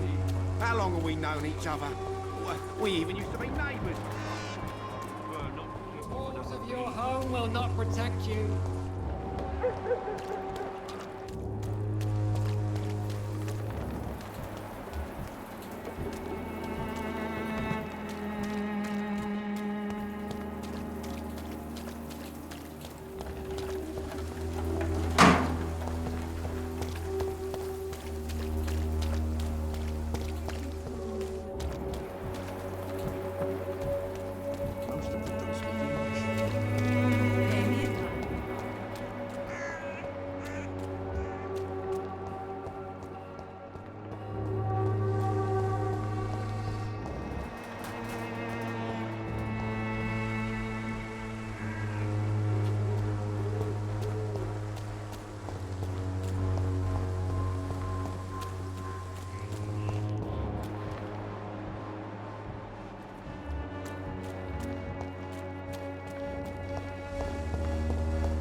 something going on. It's locked, all right. I don't know what. Like a secret or a plot I must reveal.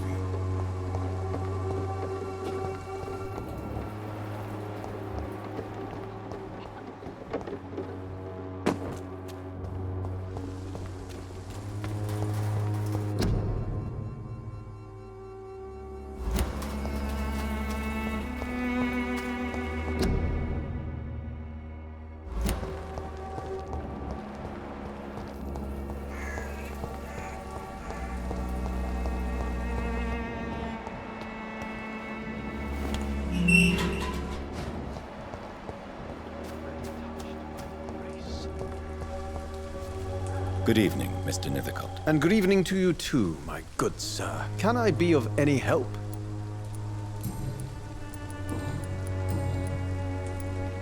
Did you know the mute florist is a member of a secret society? No, I didn't.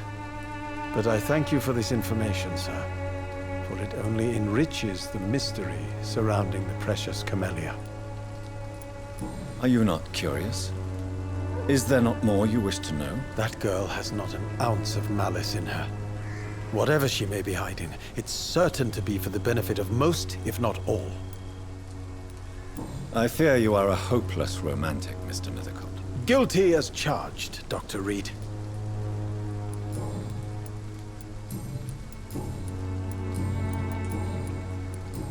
Do you need medical attention, sir? It may be wise to let you prescribe me something. I don't feel like I should. I understand your appetite for words and macabre beauty, sir. But you should be more careful. The nutrition of my mind is more important than my physical health. But I appreciate your concern, sir.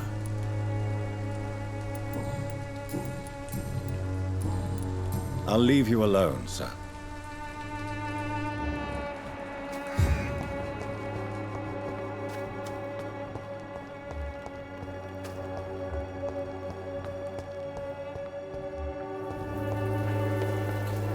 Hello again, miss.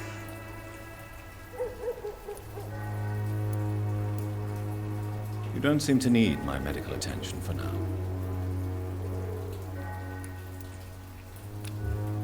Very well. Goodbye, then.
neighbours, for Christ's sake. I prefer not to give you another beating, Baron.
It's locked.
Good evening, Christina. Change your mind, Mr. Reed? Do you need any assistance, Miss Popper? It depends on the price of your medicine. I am shocked that you would think I am that sort of man. Forgive my suspicion. I'm so used to liars with good manners. Thank you, sir. Goodbye, miss. Take care of yourself as best you can.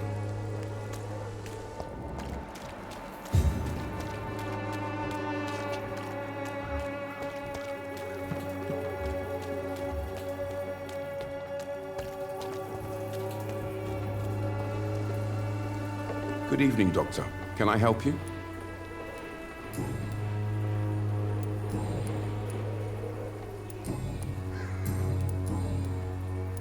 Do you need assistance? That would be nice of you, Doctor. Who knows what I may have caught during my investigation. If you persist in investigating the most pox-ridden boroughs of London, you must accept the risks. Thank you, sir. Goodbye, Mr. Darby. Farewell.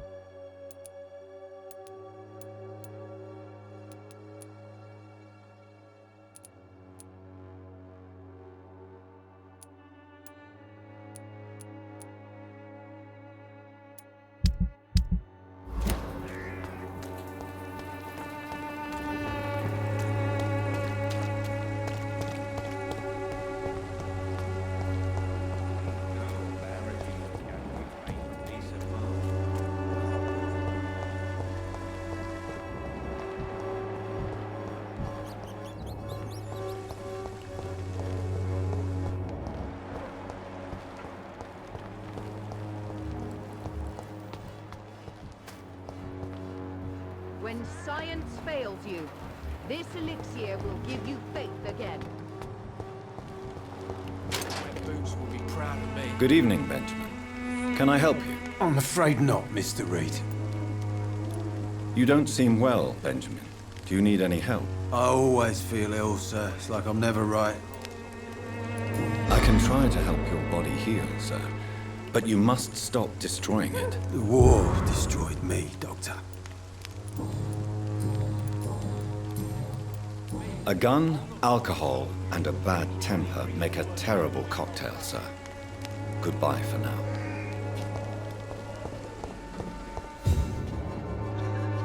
How are you, boy? I'm not your boy, all right? Now piss off. Do you need assistance? Please. Feeling tired these days. There you go. Let's hope nobody steals it from you. Very funny. Goodbye, young man. The wet boots will be...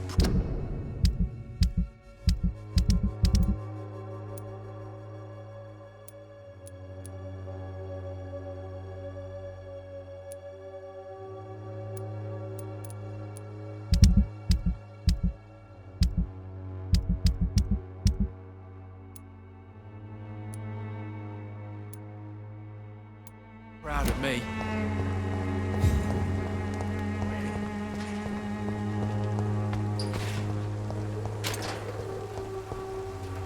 Good evening, my dear colleague. I'd like to see what kind of medicine you're selling.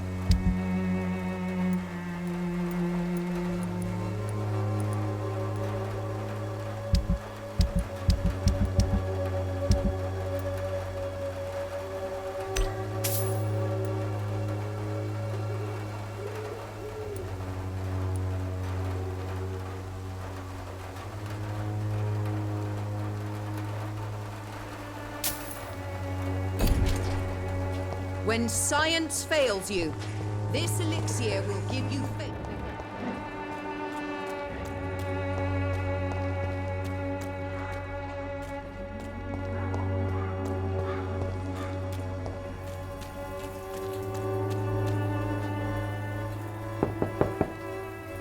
There's nobody here.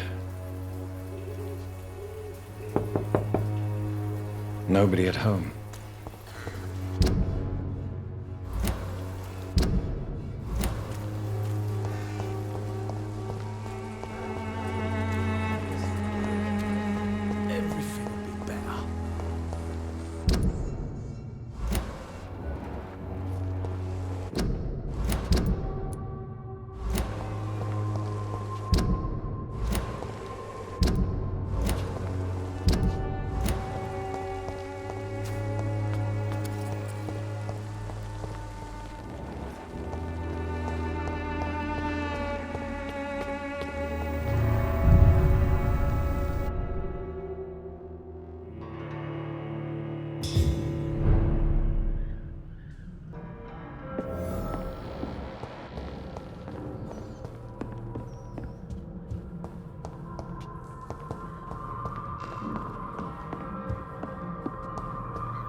Get them weapons ready! We've found everything!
Are you all right, Miss Shun? My name is Xiao Shun.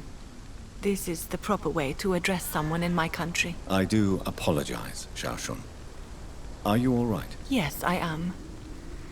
This is the only place where I can find some kind of serenity. Some way to remember my dear Matthew.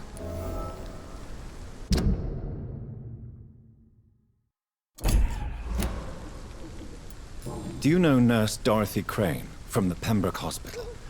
I'd like to know more about her. Sorry, I don't know her. Tell me how your husband died, Xiaoshun. Matthew died of the Spanish flu, like so many others. It's a mundane cause of death these days, but for me it meant the end of the world. At this time, there is so little medical science can do to defeat this terrible epidemic. I'm truly sorry. The worst thing is not his death, even if it tears me apart. The worst is not to have seen it coming, to have lost him so quickly, even before realizing it. Did he hide his condition from you? Matthew was a smiling type, a happy sort. Everything that I am not. Did he laugh at his death to come, or did he not realize what was going to happen? I'll never know.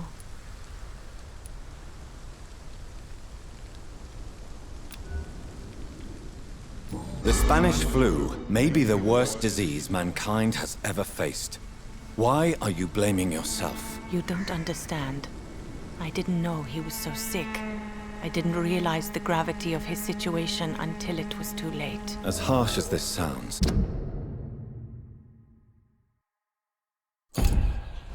we are all equally vulnerable to this awful disease.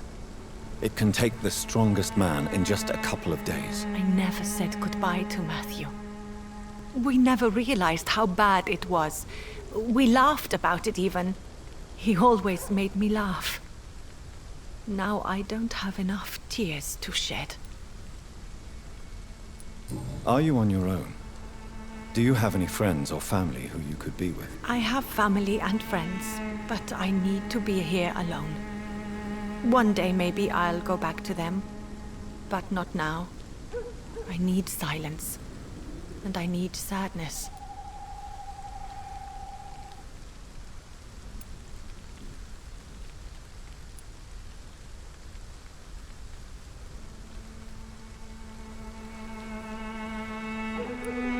You should not be by yourself.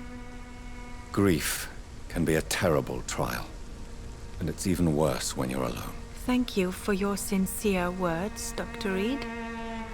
I sense you trying to help me, even if I don't quite understand why.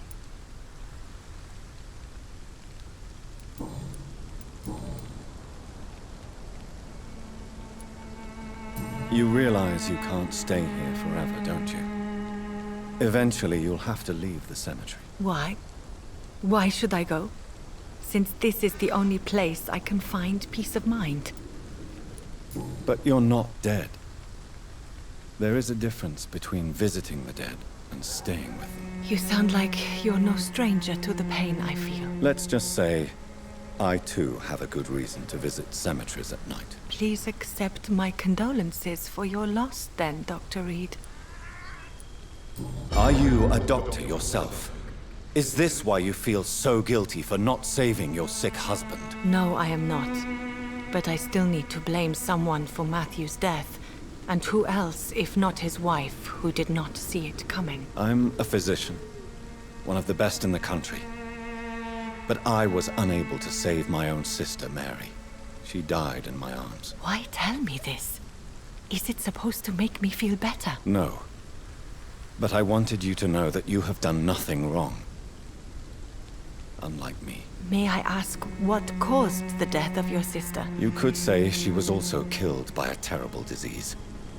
A disease I have sworn to fight and cure, no matter how long it takes. Thank you for sharing that with me, Dr. Reed. Maybe it's time we start to rebuild our lives, you and I. You should go home now. I think you're right. Cemeteries are for the dead, for they need silence too.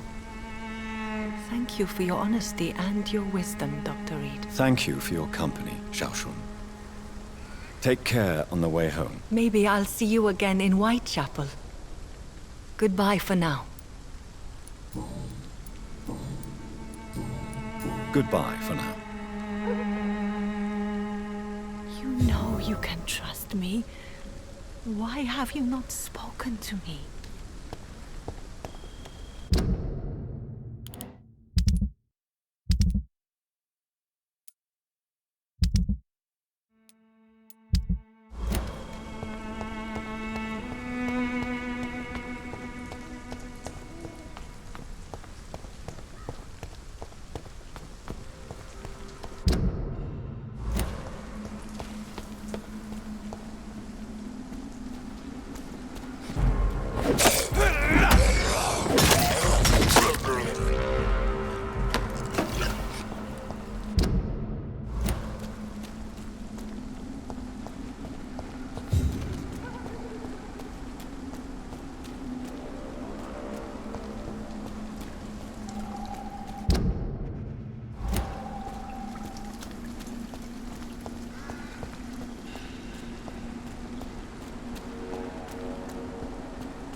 I have this thirst for blood.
Let's turn around and fight with you. Listen, Link!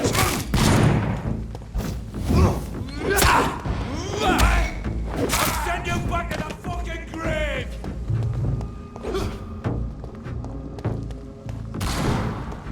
I'll kill you!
Hello, sir. Sorry to disturb you at this hour. I'm a doctor inquiring about the epidemic. May I come in? A doctor, you say? No, thank you. All right. I shan't insist. Goodbye for now, sir.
You look so pale, my lord. Would you like me to revive you?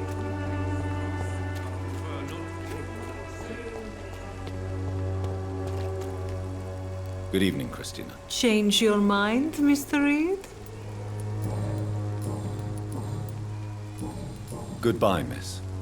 Take care of yourself as best you can. Good evening, Christina. Change your mind, Mr. Reed? Do you need any assistance, Miss Popper? Your money is the only thing I need right now, Doctor. Goodbye, miss. Take care of yourself as best you can.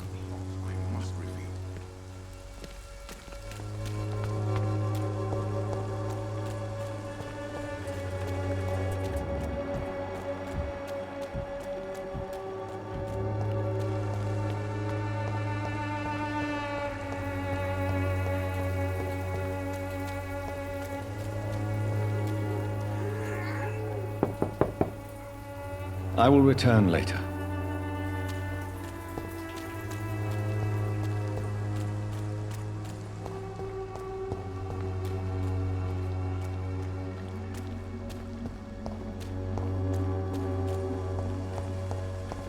Its effectiveness has been proven by many.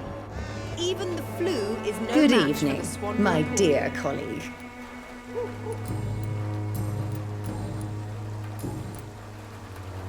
Goodbye, Miss Swanborough. Perhaps we'll talk again.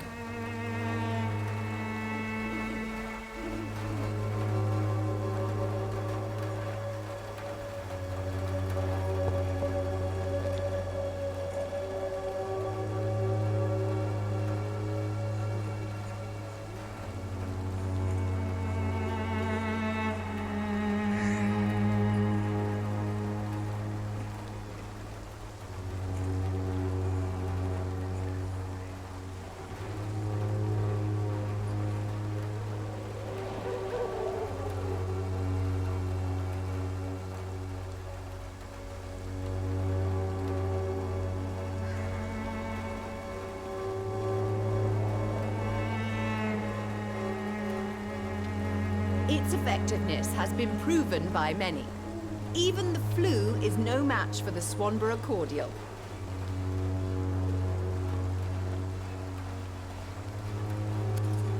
The Swanborough cordial can be the answer to all your problems, as long as you have the money.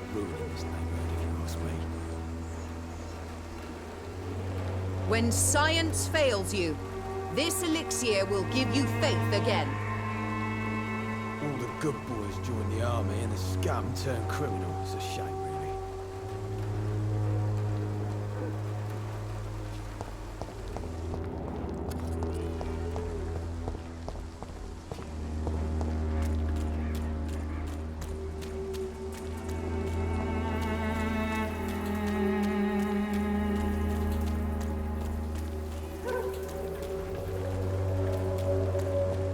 I cannot enter.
Soon the time will come.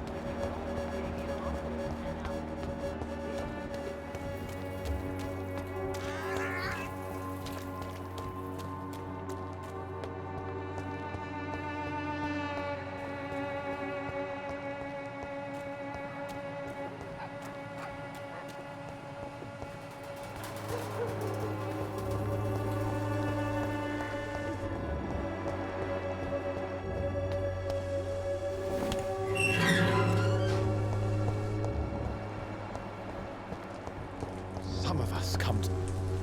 Good evening, Mr. Nethercott. And good evening to you too, my good sir. Can I be of any help?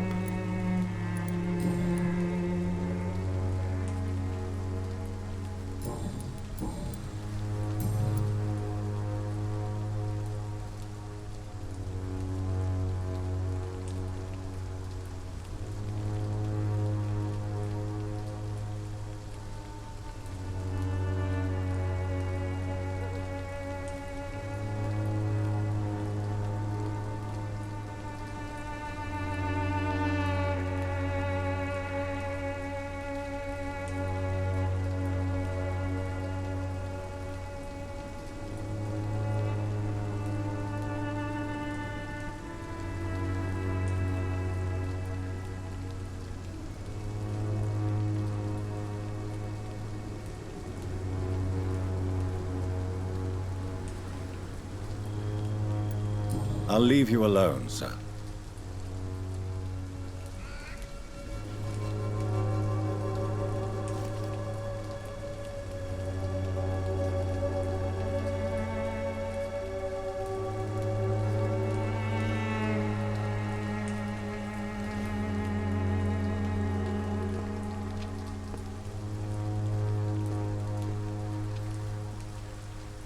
Some of us come to this world already touched by grace.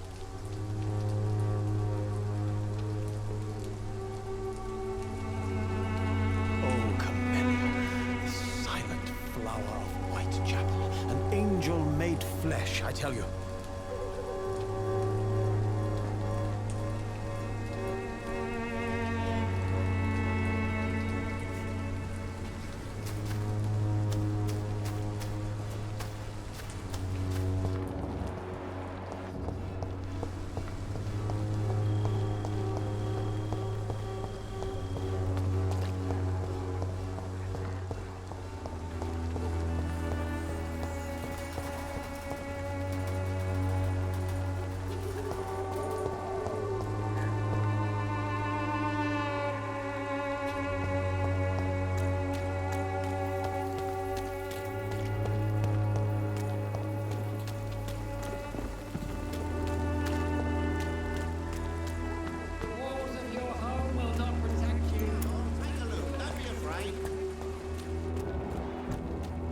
Cheap price, good quality. Come on, take a look. Don't be afraid.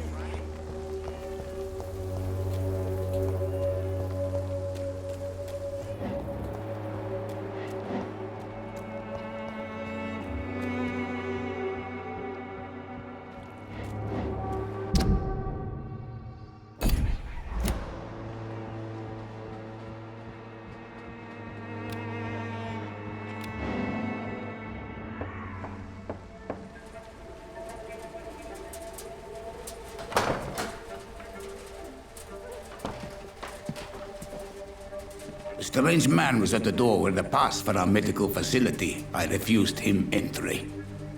Darius, how could you know he didn't need our help? His clothes were too finely tailored to be for Whitechapel. Perhaps just a friend of that stray poet who is always about. Richard Nethercott? No, not of the same cloth, this man. I suspect some machination from that journalist. Clayton Darby. Is he still asking questions? Yes. I saw him drifting around St. Mary's Church.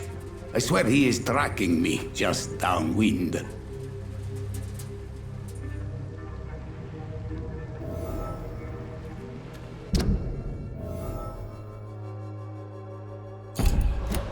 I must talk to that journalist or the poet. They must know about Darius. Nearby the church they just mentioned. Its effectiveness has been proven by many.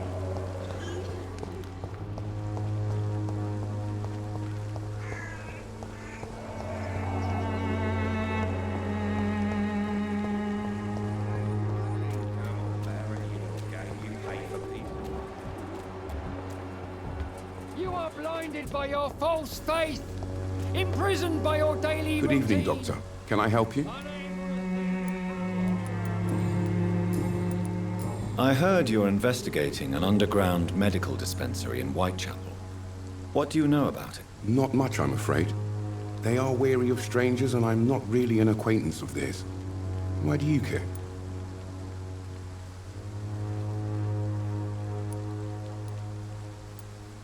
I'm a doctor, Mr. Darby. I care about everything involving public health and this epidemic. Are you sure you're not just concerned about the repercussions that a scandal involving a certain Nurse Crane from the Pembroke Hospital would bring? Without a doubt, you are a damn fine journalist, Mr. Darby.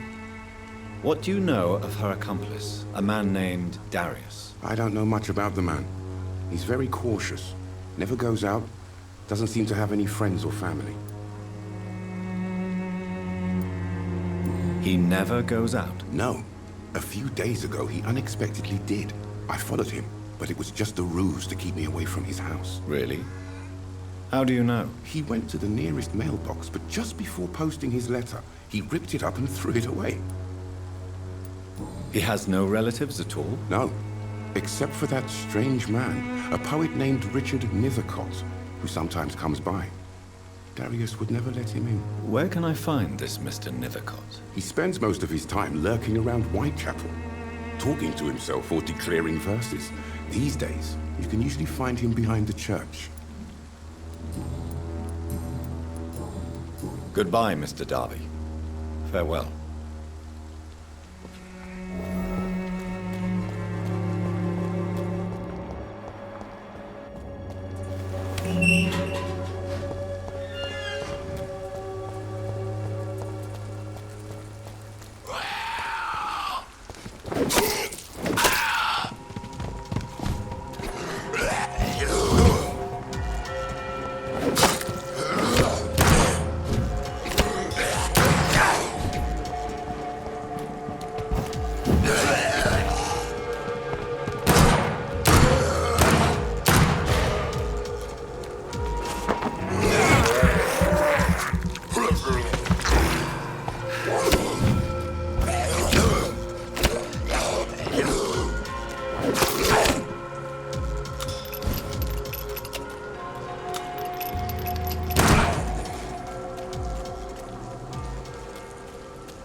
Good evening, Mr. Nithercott. And good evening to you too, my good sir. Can I be of any help? May I ask you a few questions about the district? Extraordinary part of town, is it not? I'll be glad to help you, if I can. What can you tell me about an old man called Darius? Darius Petrescu? Yes, I know him. At first, I thought he was only a small publisher. I invited him to publish my work, but his reaction was pretty clear. Not interested in your talent? Darius is an old political activist who takes delight in printing tracts and lampoons. Those communist activities only require mediocre writing skills.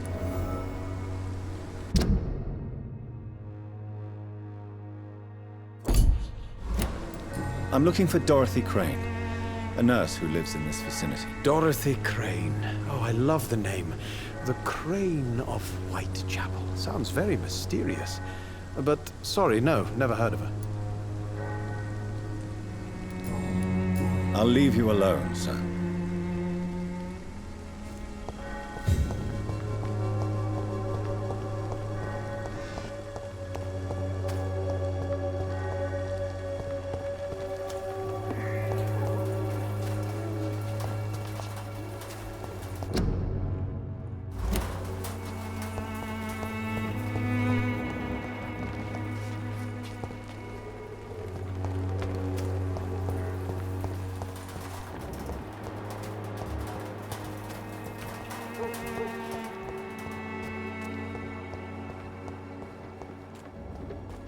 It's locked.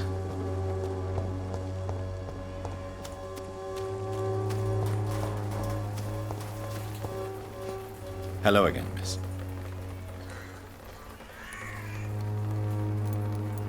Very well. Goodbye then.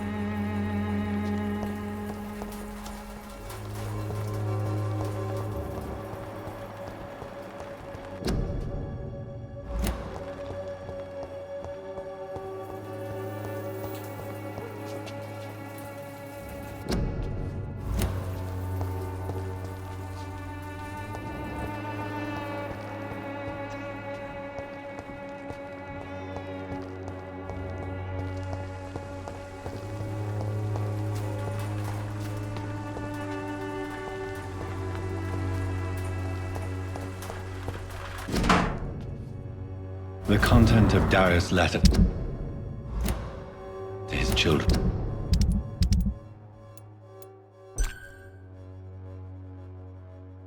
Could give me more leverage to enter. Darius is a bit less of a mystery now. It should not be that difficult to incite him to let me in.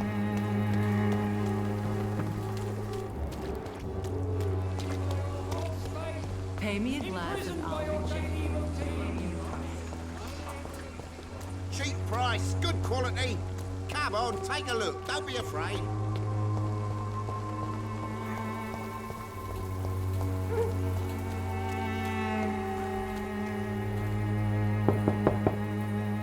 Mr. Petrescu, just 1 minute, please. You again?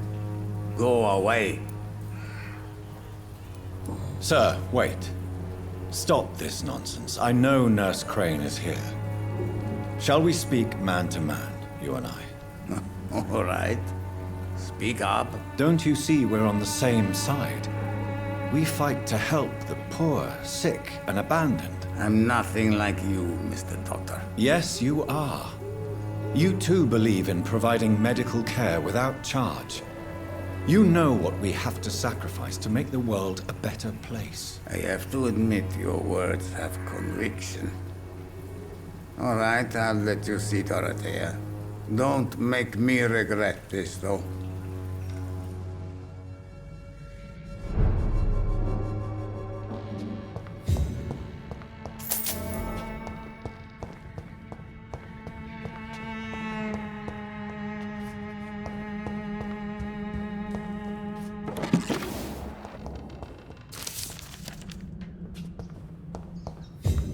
It's locked, all right. It's locked.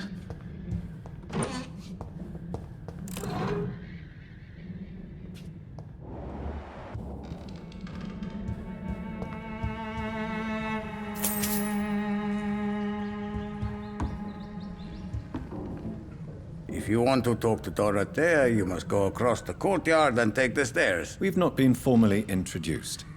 May I ask your name and occupation, sir? I am Darius Petrescu. I'm here to keep snitches and spies away from Dorothea. And I also run this little print shop. So Dorothy's real name is not Crane? Like myself and many people in this area. Dorothea is from occupied Romania. That's all you need to know. She seems important to the community. More than you can imagine. The West End does not want to hear of Whitechapel's misery. Dorothea is one of the few doing something about it. Tell me everything you know about Camellia, the mute florist. I do not believe in the afterlife, Doctor, but I'm almost convinced Camellia is an angel. She volunteered to give out our medical leaflets. Are you not worried for her safety? She is as brave as she is tough, and clever, too. If only I had met her when I was younger. Are you in love with Camellia, Mr. Petrescu? Don't be stupid.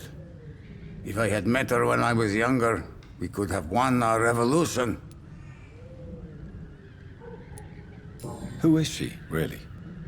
Do you know where she's from? She's not from around here, that's all we know. Camellia is not even her name.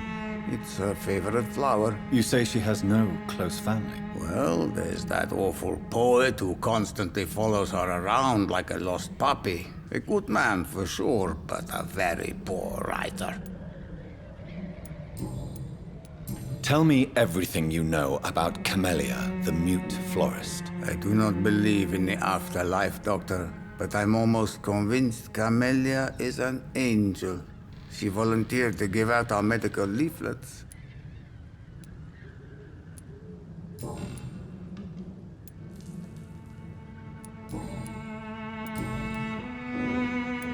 I know you fought for your country when it was occupied, Darius. Tell me more about it. I know my days are numbered, and I know I won't see my homeland again. But I fought for Romania all my life, and I will until my last breath. But Romania escaped the grasp of the Austro-Hungarian Empire.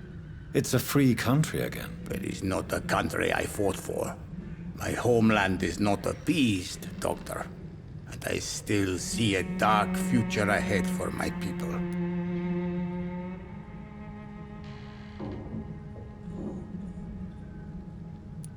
Do you have any family left, Mr. Petrescu? Children or grandchildren? Who knows? I have abandoned my people for so long, they might as well be dead. As dead as I am for them, I suppose.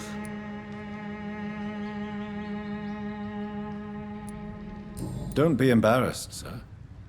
If you must know, my own father disappeared many years ago, and I forgave him. It's quite awkward to talk about our families like this, but thank you, Dr. Reed.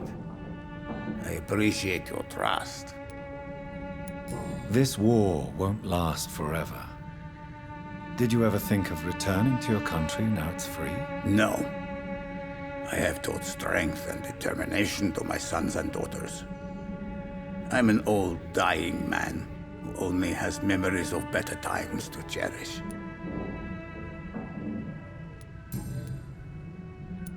How did you meet Nurse Crane, Darius? Why does she trust you?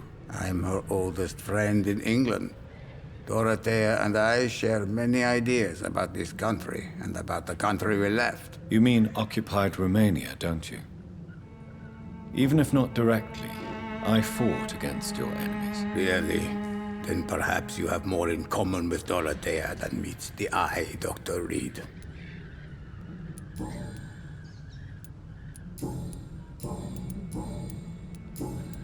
Goodbye, Mr. Petrescu.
What do we have here, nurse? Patient Razvan Vasily. High fever running on 3 days.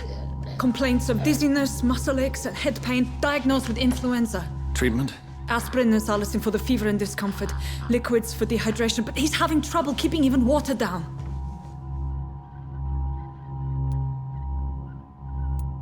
Thank you, nurse. Anything else I should know? He did lose consciousness this morning, but he's never had convulsions like these. He's not convulsing, he's choking. He's not getting any air. Scalpel! Hand me that scalpel! What can I do, Doctor?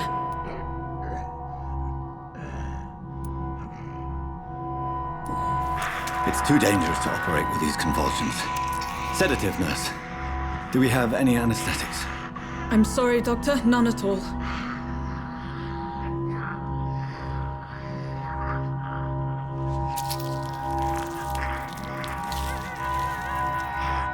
I need to perform a tracheostomy. Short pipe. That rubber tube will do. We're going to cut a passage for air through the neck. Yes, Doctor. He's breathing again, but he's coughing up blood. Internal hemorrhaging. I need to make another incision into the chest cavity to drain the fluids from the lung. Prepare another tube. A thoracostomy? Doctor, we've nothing to fight the infection. We need an aseptic environment. Right then, Nurse Crane. What do you suggest we do? I've no idea. I'm not the doctor. Time is of the essence. We need to perform a thoracic drain. Yes, Doctor.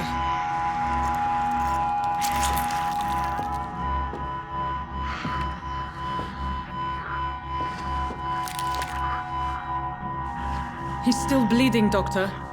I'm losing his pulse. The drain must have punctured the intercostal artery.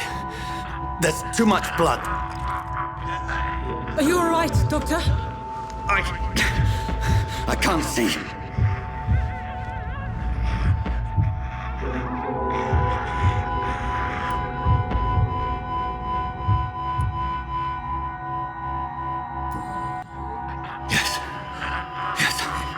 I have this, nurse. Allow me to finish the procedure alone. I need the room. I'd prefer to stay and see this through. This is my patient, Doctor. I have needle and thread for stitching the wound.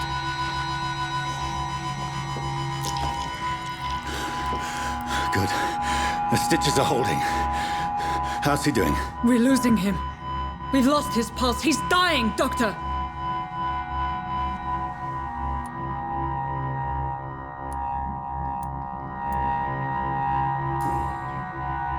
Cardiac massage, now. Cardiac... What? Are you making this up as you go along?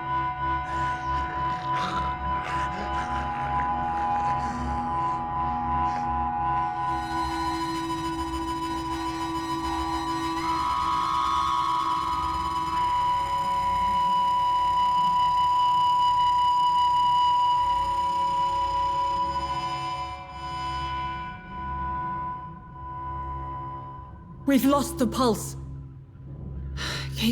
He's gone, Doctor. Nurse, we did everything we could. Truly? Everything you could? Is that how you'll report this in your log? Is this how the war went? Piling up one poor corpse beside the next? This was not an influenza-induced seizure. I've never seen symptoms like these on the continent. Neither have I.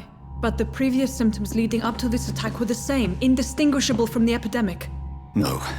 There was something more vile in these reactions. Something primitive.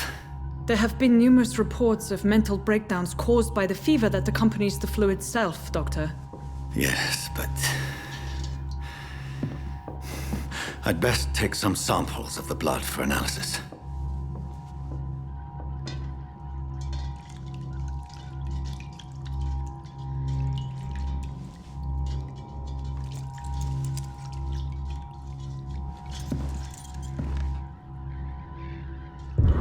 I doubt you're here to test my bedside manner. It's locked, all right. To what do I owe this courtesy? I suspect it was more than intuition alone that led you to us. So, how might I be of service, Dr. Reed?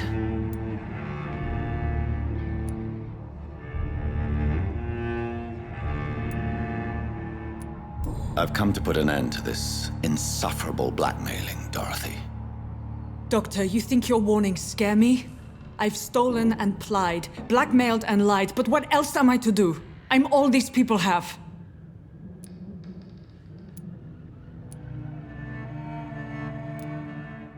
But why Lady Ashbury? Why her, of all people? She's pristine and proper, all right. But that she-wolf in sheep's clothing murders the poor for sport. I have her where she belongs. and I'll milk her for all she's got. Dr. Swansea is a sensible and honest man. He wouldn't have refused your friend's care at Pembroke. It's easy for you to say, Doctor. These people cannot go to the police, nor to the hospital. They don't even speak English. They depend on me for everything. So, the end justifies the means. Is that your defense? I know you're kind, Doctor. Just another fine-heeled, silver-spooned gentleman who was given the world on a platter. You know nothing of poverty. Nothing of the shame, the hunger, the loneliness. You've convinced me of the sincerity of your actions and their noble justifications. But all the same, blackmail is a crime, and it will stop, Nurse Crane. So, are you going to turn me over to the authorities?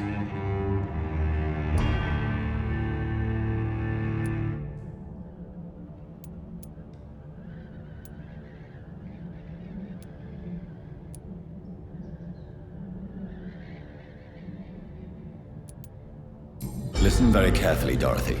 You will erase from your memory everything you pretend to know about Lady Ashbury and Pembroke Hospital. Let that rich bitch off the hook over my dead Nurse body. Crane, enough. Listen as if your life depended on every word. I know you've a generous heart who gives freely to those in need, but you shall walk away from the shadier streets of your business. I will never abandon... Dorothy, the discussion has come to a close. Your clandestine activities in the Resistance are over.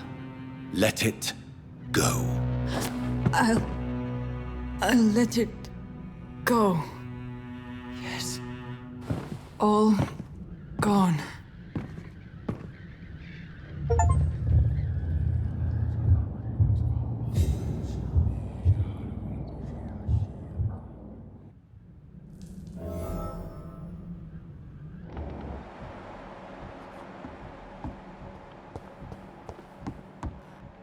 I cannot enter.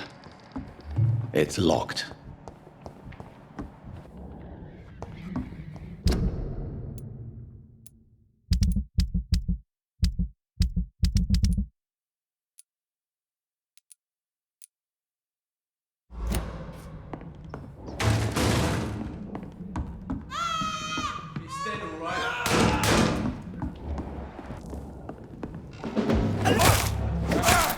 Fuck, he's fast!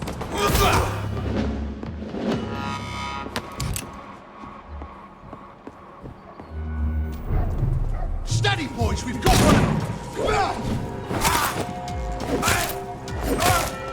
Fight for this!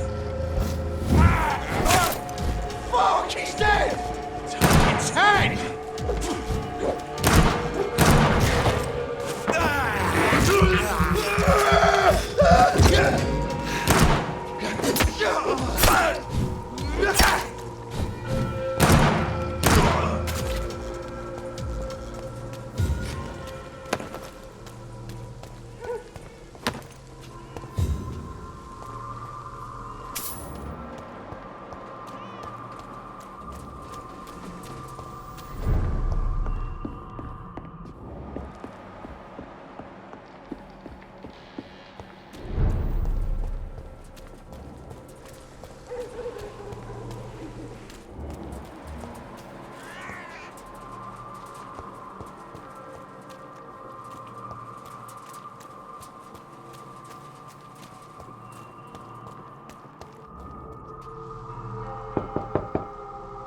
Hello, Mr. Petrescu. Hello, Dr. Reed.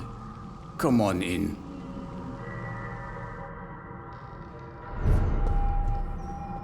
Yes?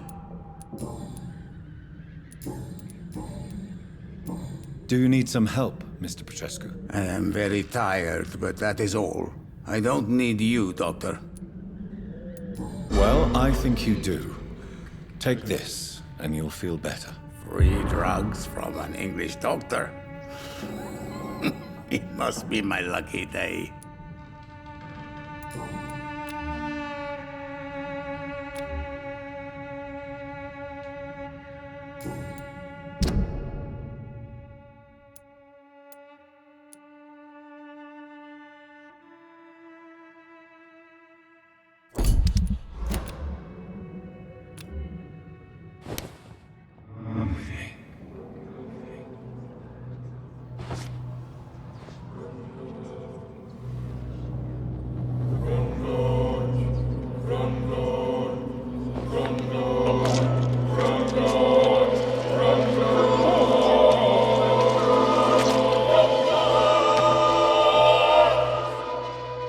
Who will assist Dorothea helping our comrades now that I die?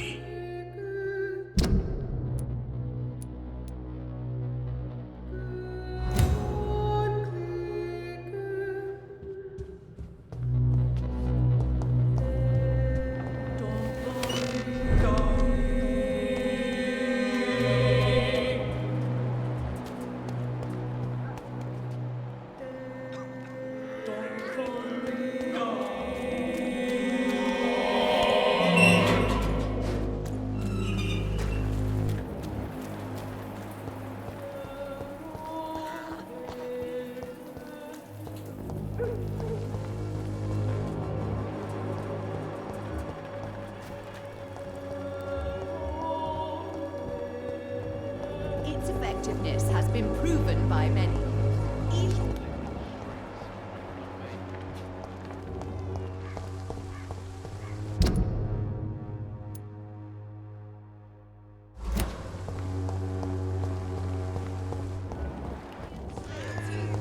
This elixir will give you faith again.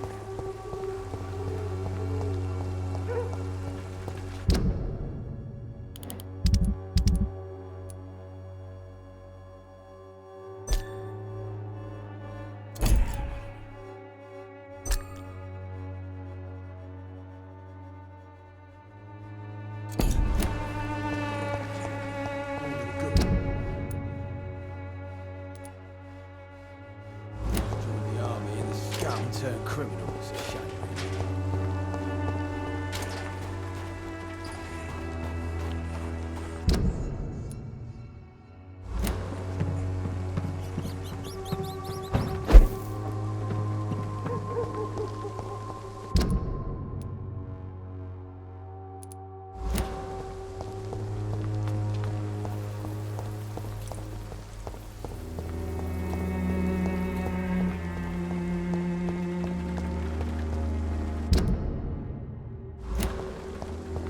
It's locked.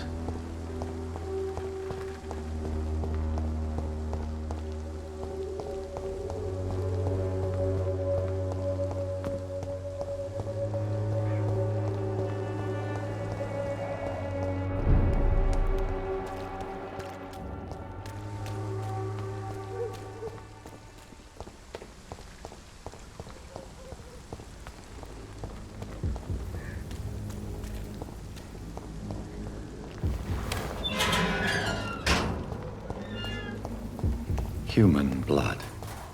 Whoever left these marks did so deliberately. Kill it, boy! Brush the leech, boys!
must I wait, damn it?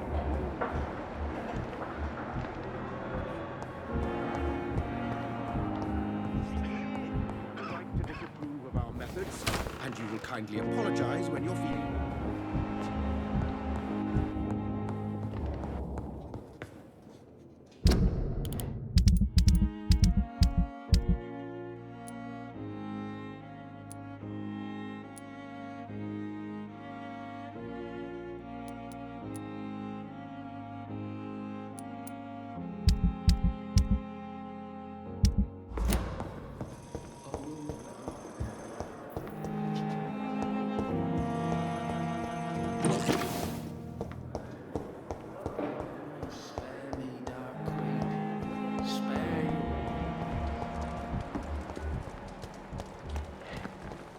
Another night for the glorious battalion of Pembroke.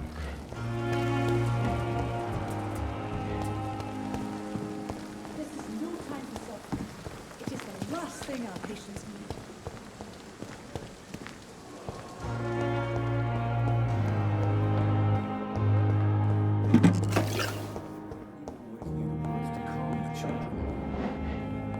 It's locked, all right. What a blundering idiot.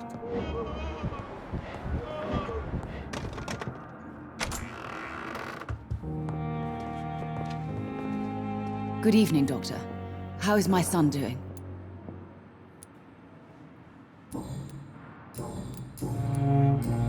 Goodbye, Mrs. Goswick.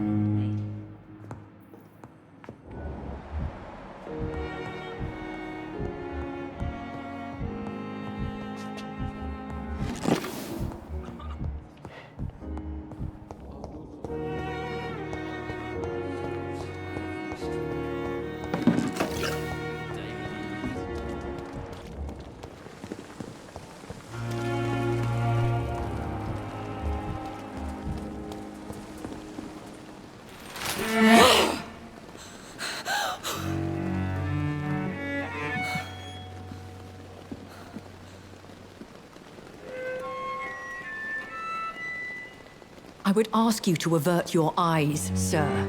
Or did you not know it was rude to stare? I knew it. Speak up, Dr. Reed. I like a man who speaks his mind.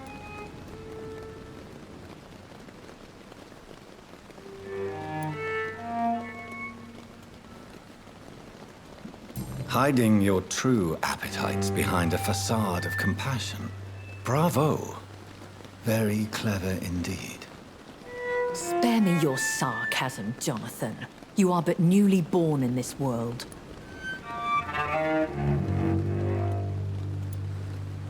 So in the end, the accusation was true, wasn't it? The situation is somewhat awkward nonetheless. I have not been observed sustaining myself for many decades. I have to say I'm a trifle embarrassed. Anyway, I have concluded my inquiries concerning your blackmailer. I see. Please excuse my agitated state. Under normal circumstances, I wouldn't let anyone see me in this condition. The case is closed, your ladyship. The person who took advantage of you has, shall we say, seen the error of her ways. So who was it? My lady, the blackmailer was dealt with using the utmost discretion. The culprit's identity is of no relevance. Thank you, Jonathan. That is exactly what I needed from you. You have proven your loyalty, so, as a friend, please accept this small token of my appreciation. Thank you, my lady. If you have an inclination to learn more about vampires or your current situation, I will be glad to aid you in your quest for knowledge.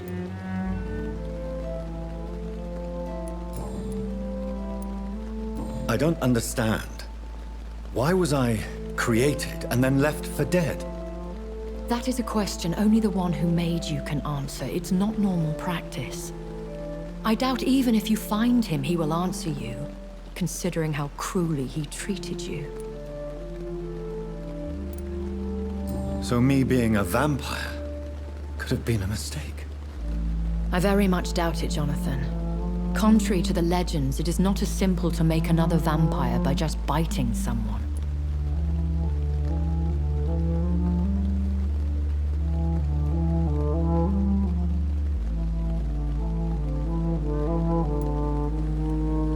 I'd like to avoid creating another vampire by mistake anyway. Tell me, how is it done? The process is dangerous. It could even kill your potential progeny. If you did decide to sire an offspring, they must drink of your blood, Jonathan. I've been hearing a voice talking in my head. Is this some kind of insanity? It feels like the voice of the vampire that created me. Hush. Tell no one this. It would be unwise to talk of such things amongst British immortals. Speak no more of your maker. How could this cause offense? Only the powerful immortals can mentally call to their progeny. No vampire or hunter will sleep easy, knowing that an unidentified elder is stalking the streets of London. Excuse my forwardness, but are you my maker? Me? Goodness, no. Only a foolish immortal would create a progeny without taking precaution, and I'm no fool. A vampire? Is that what I am? What we are? Such a crude word, defined by penny dreadfuls and drunken hacks. No. You are now an Ekon, and that you shall remain. Are you an Ekon too? Yes, I am. We are the closest thing to what man refers to as vampires. Forget what you think you know about us. So we are Ekons. How can I identify us amongst other vampires? How to put it? All Ekon are vampires. But all vampires are not Ekon. We are but a branch of the immortal tree.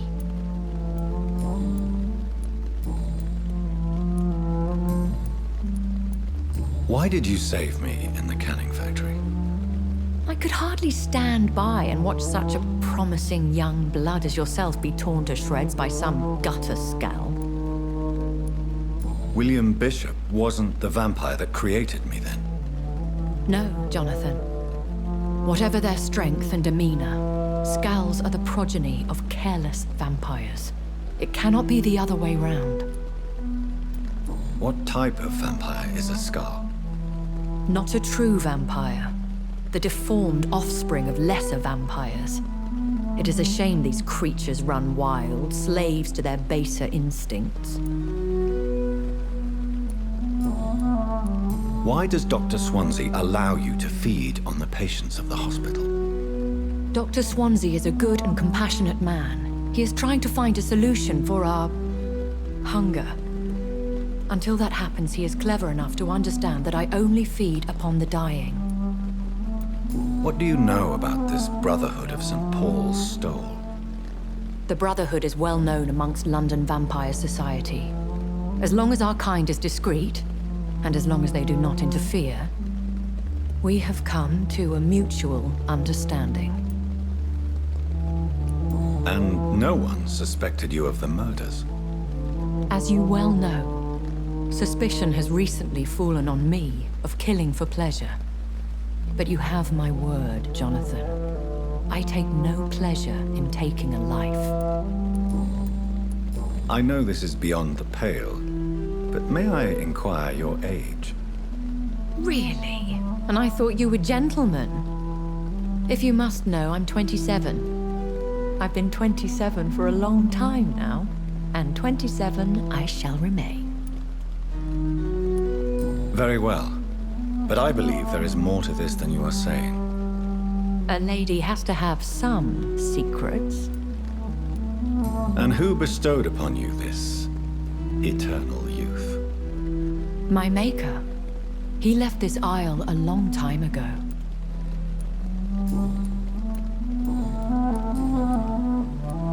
When I awoke, changed, I was chased and attacked by vampire hunters. Prepared and well-trained. Though I can't be certain. More than likely, it was the once glorious Guard of Priwen. Once glorious, but still dangerous. They have seen better days, but all fanatics are dangerous. You would be wise to stay clear. They are sworn to destroy our kind. You make them sound like some sort of cult. More a society. And like all the best ones, a secret society. I thought them almost gone, but it seemed they have been recruiting. I've been away from London and England for 3 years. This isn't the city I remember. Things have gone from bad to worse here, Jonathan. I've lived in this city for a long time, and I've never seen it like this. The Spanish flu has hit London that bad. Yes, but it's not just that. I've heard things. Things I've not heard for a very, very long time. There are whispers in the shadows. Something far worse than the Spanish flu is here in the city. What is it you fear? Fear has long since flown this form. But there is something malevolent circling us. I feel fear is merely waiting in the wings. Are there many vampires here in London? Immortals are of a rare breed, and we often tend to hide. But you may occasionally meet some of us at night. Do you know any of them? Have you an idea of the identity of the vampire who attacked me? You mean your maker? No, Jonathan, I have no clue. But I fear he or she is as careless as cruel. To let you discover your new condition by yourself. What do you mean? Every now and then, you may discover an immortal in the deep of the night. But we are a rare and reclusive breed. Our progeny is almost never accidental. Will they all be as affable as you, my lady? I do not see why not. But remember, even the shark smiles before he bites. That sounds like a lesson from experience. Vampire politics are as intricate and sometimes tedious as a game of chess in a gentleman's club. I've learned from experience it is best to decline to play. I bid you farewell, for now, my lady. I must quickly analyze the blood I took from Nurse Crane's patient. I met him in New York. If only there were more of us.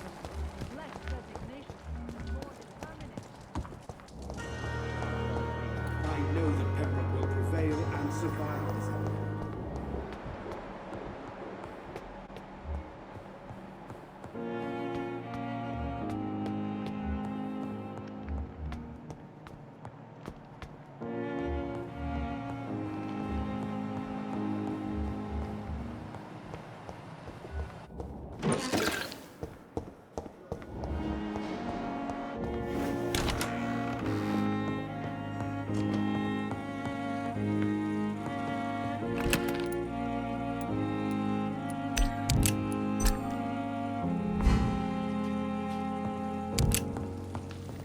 The flower's dying.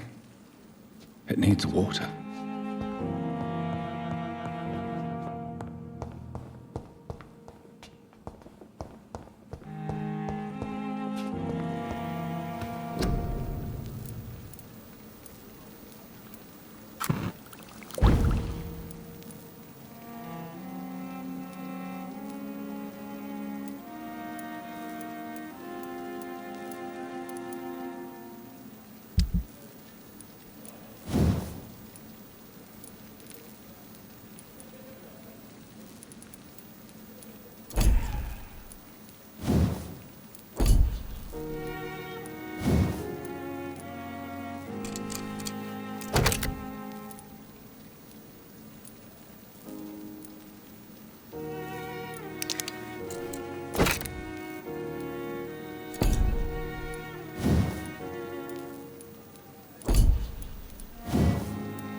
Razvan Vasily was infected by Spanish flu, but also has the highly unstable blood of the Skulls.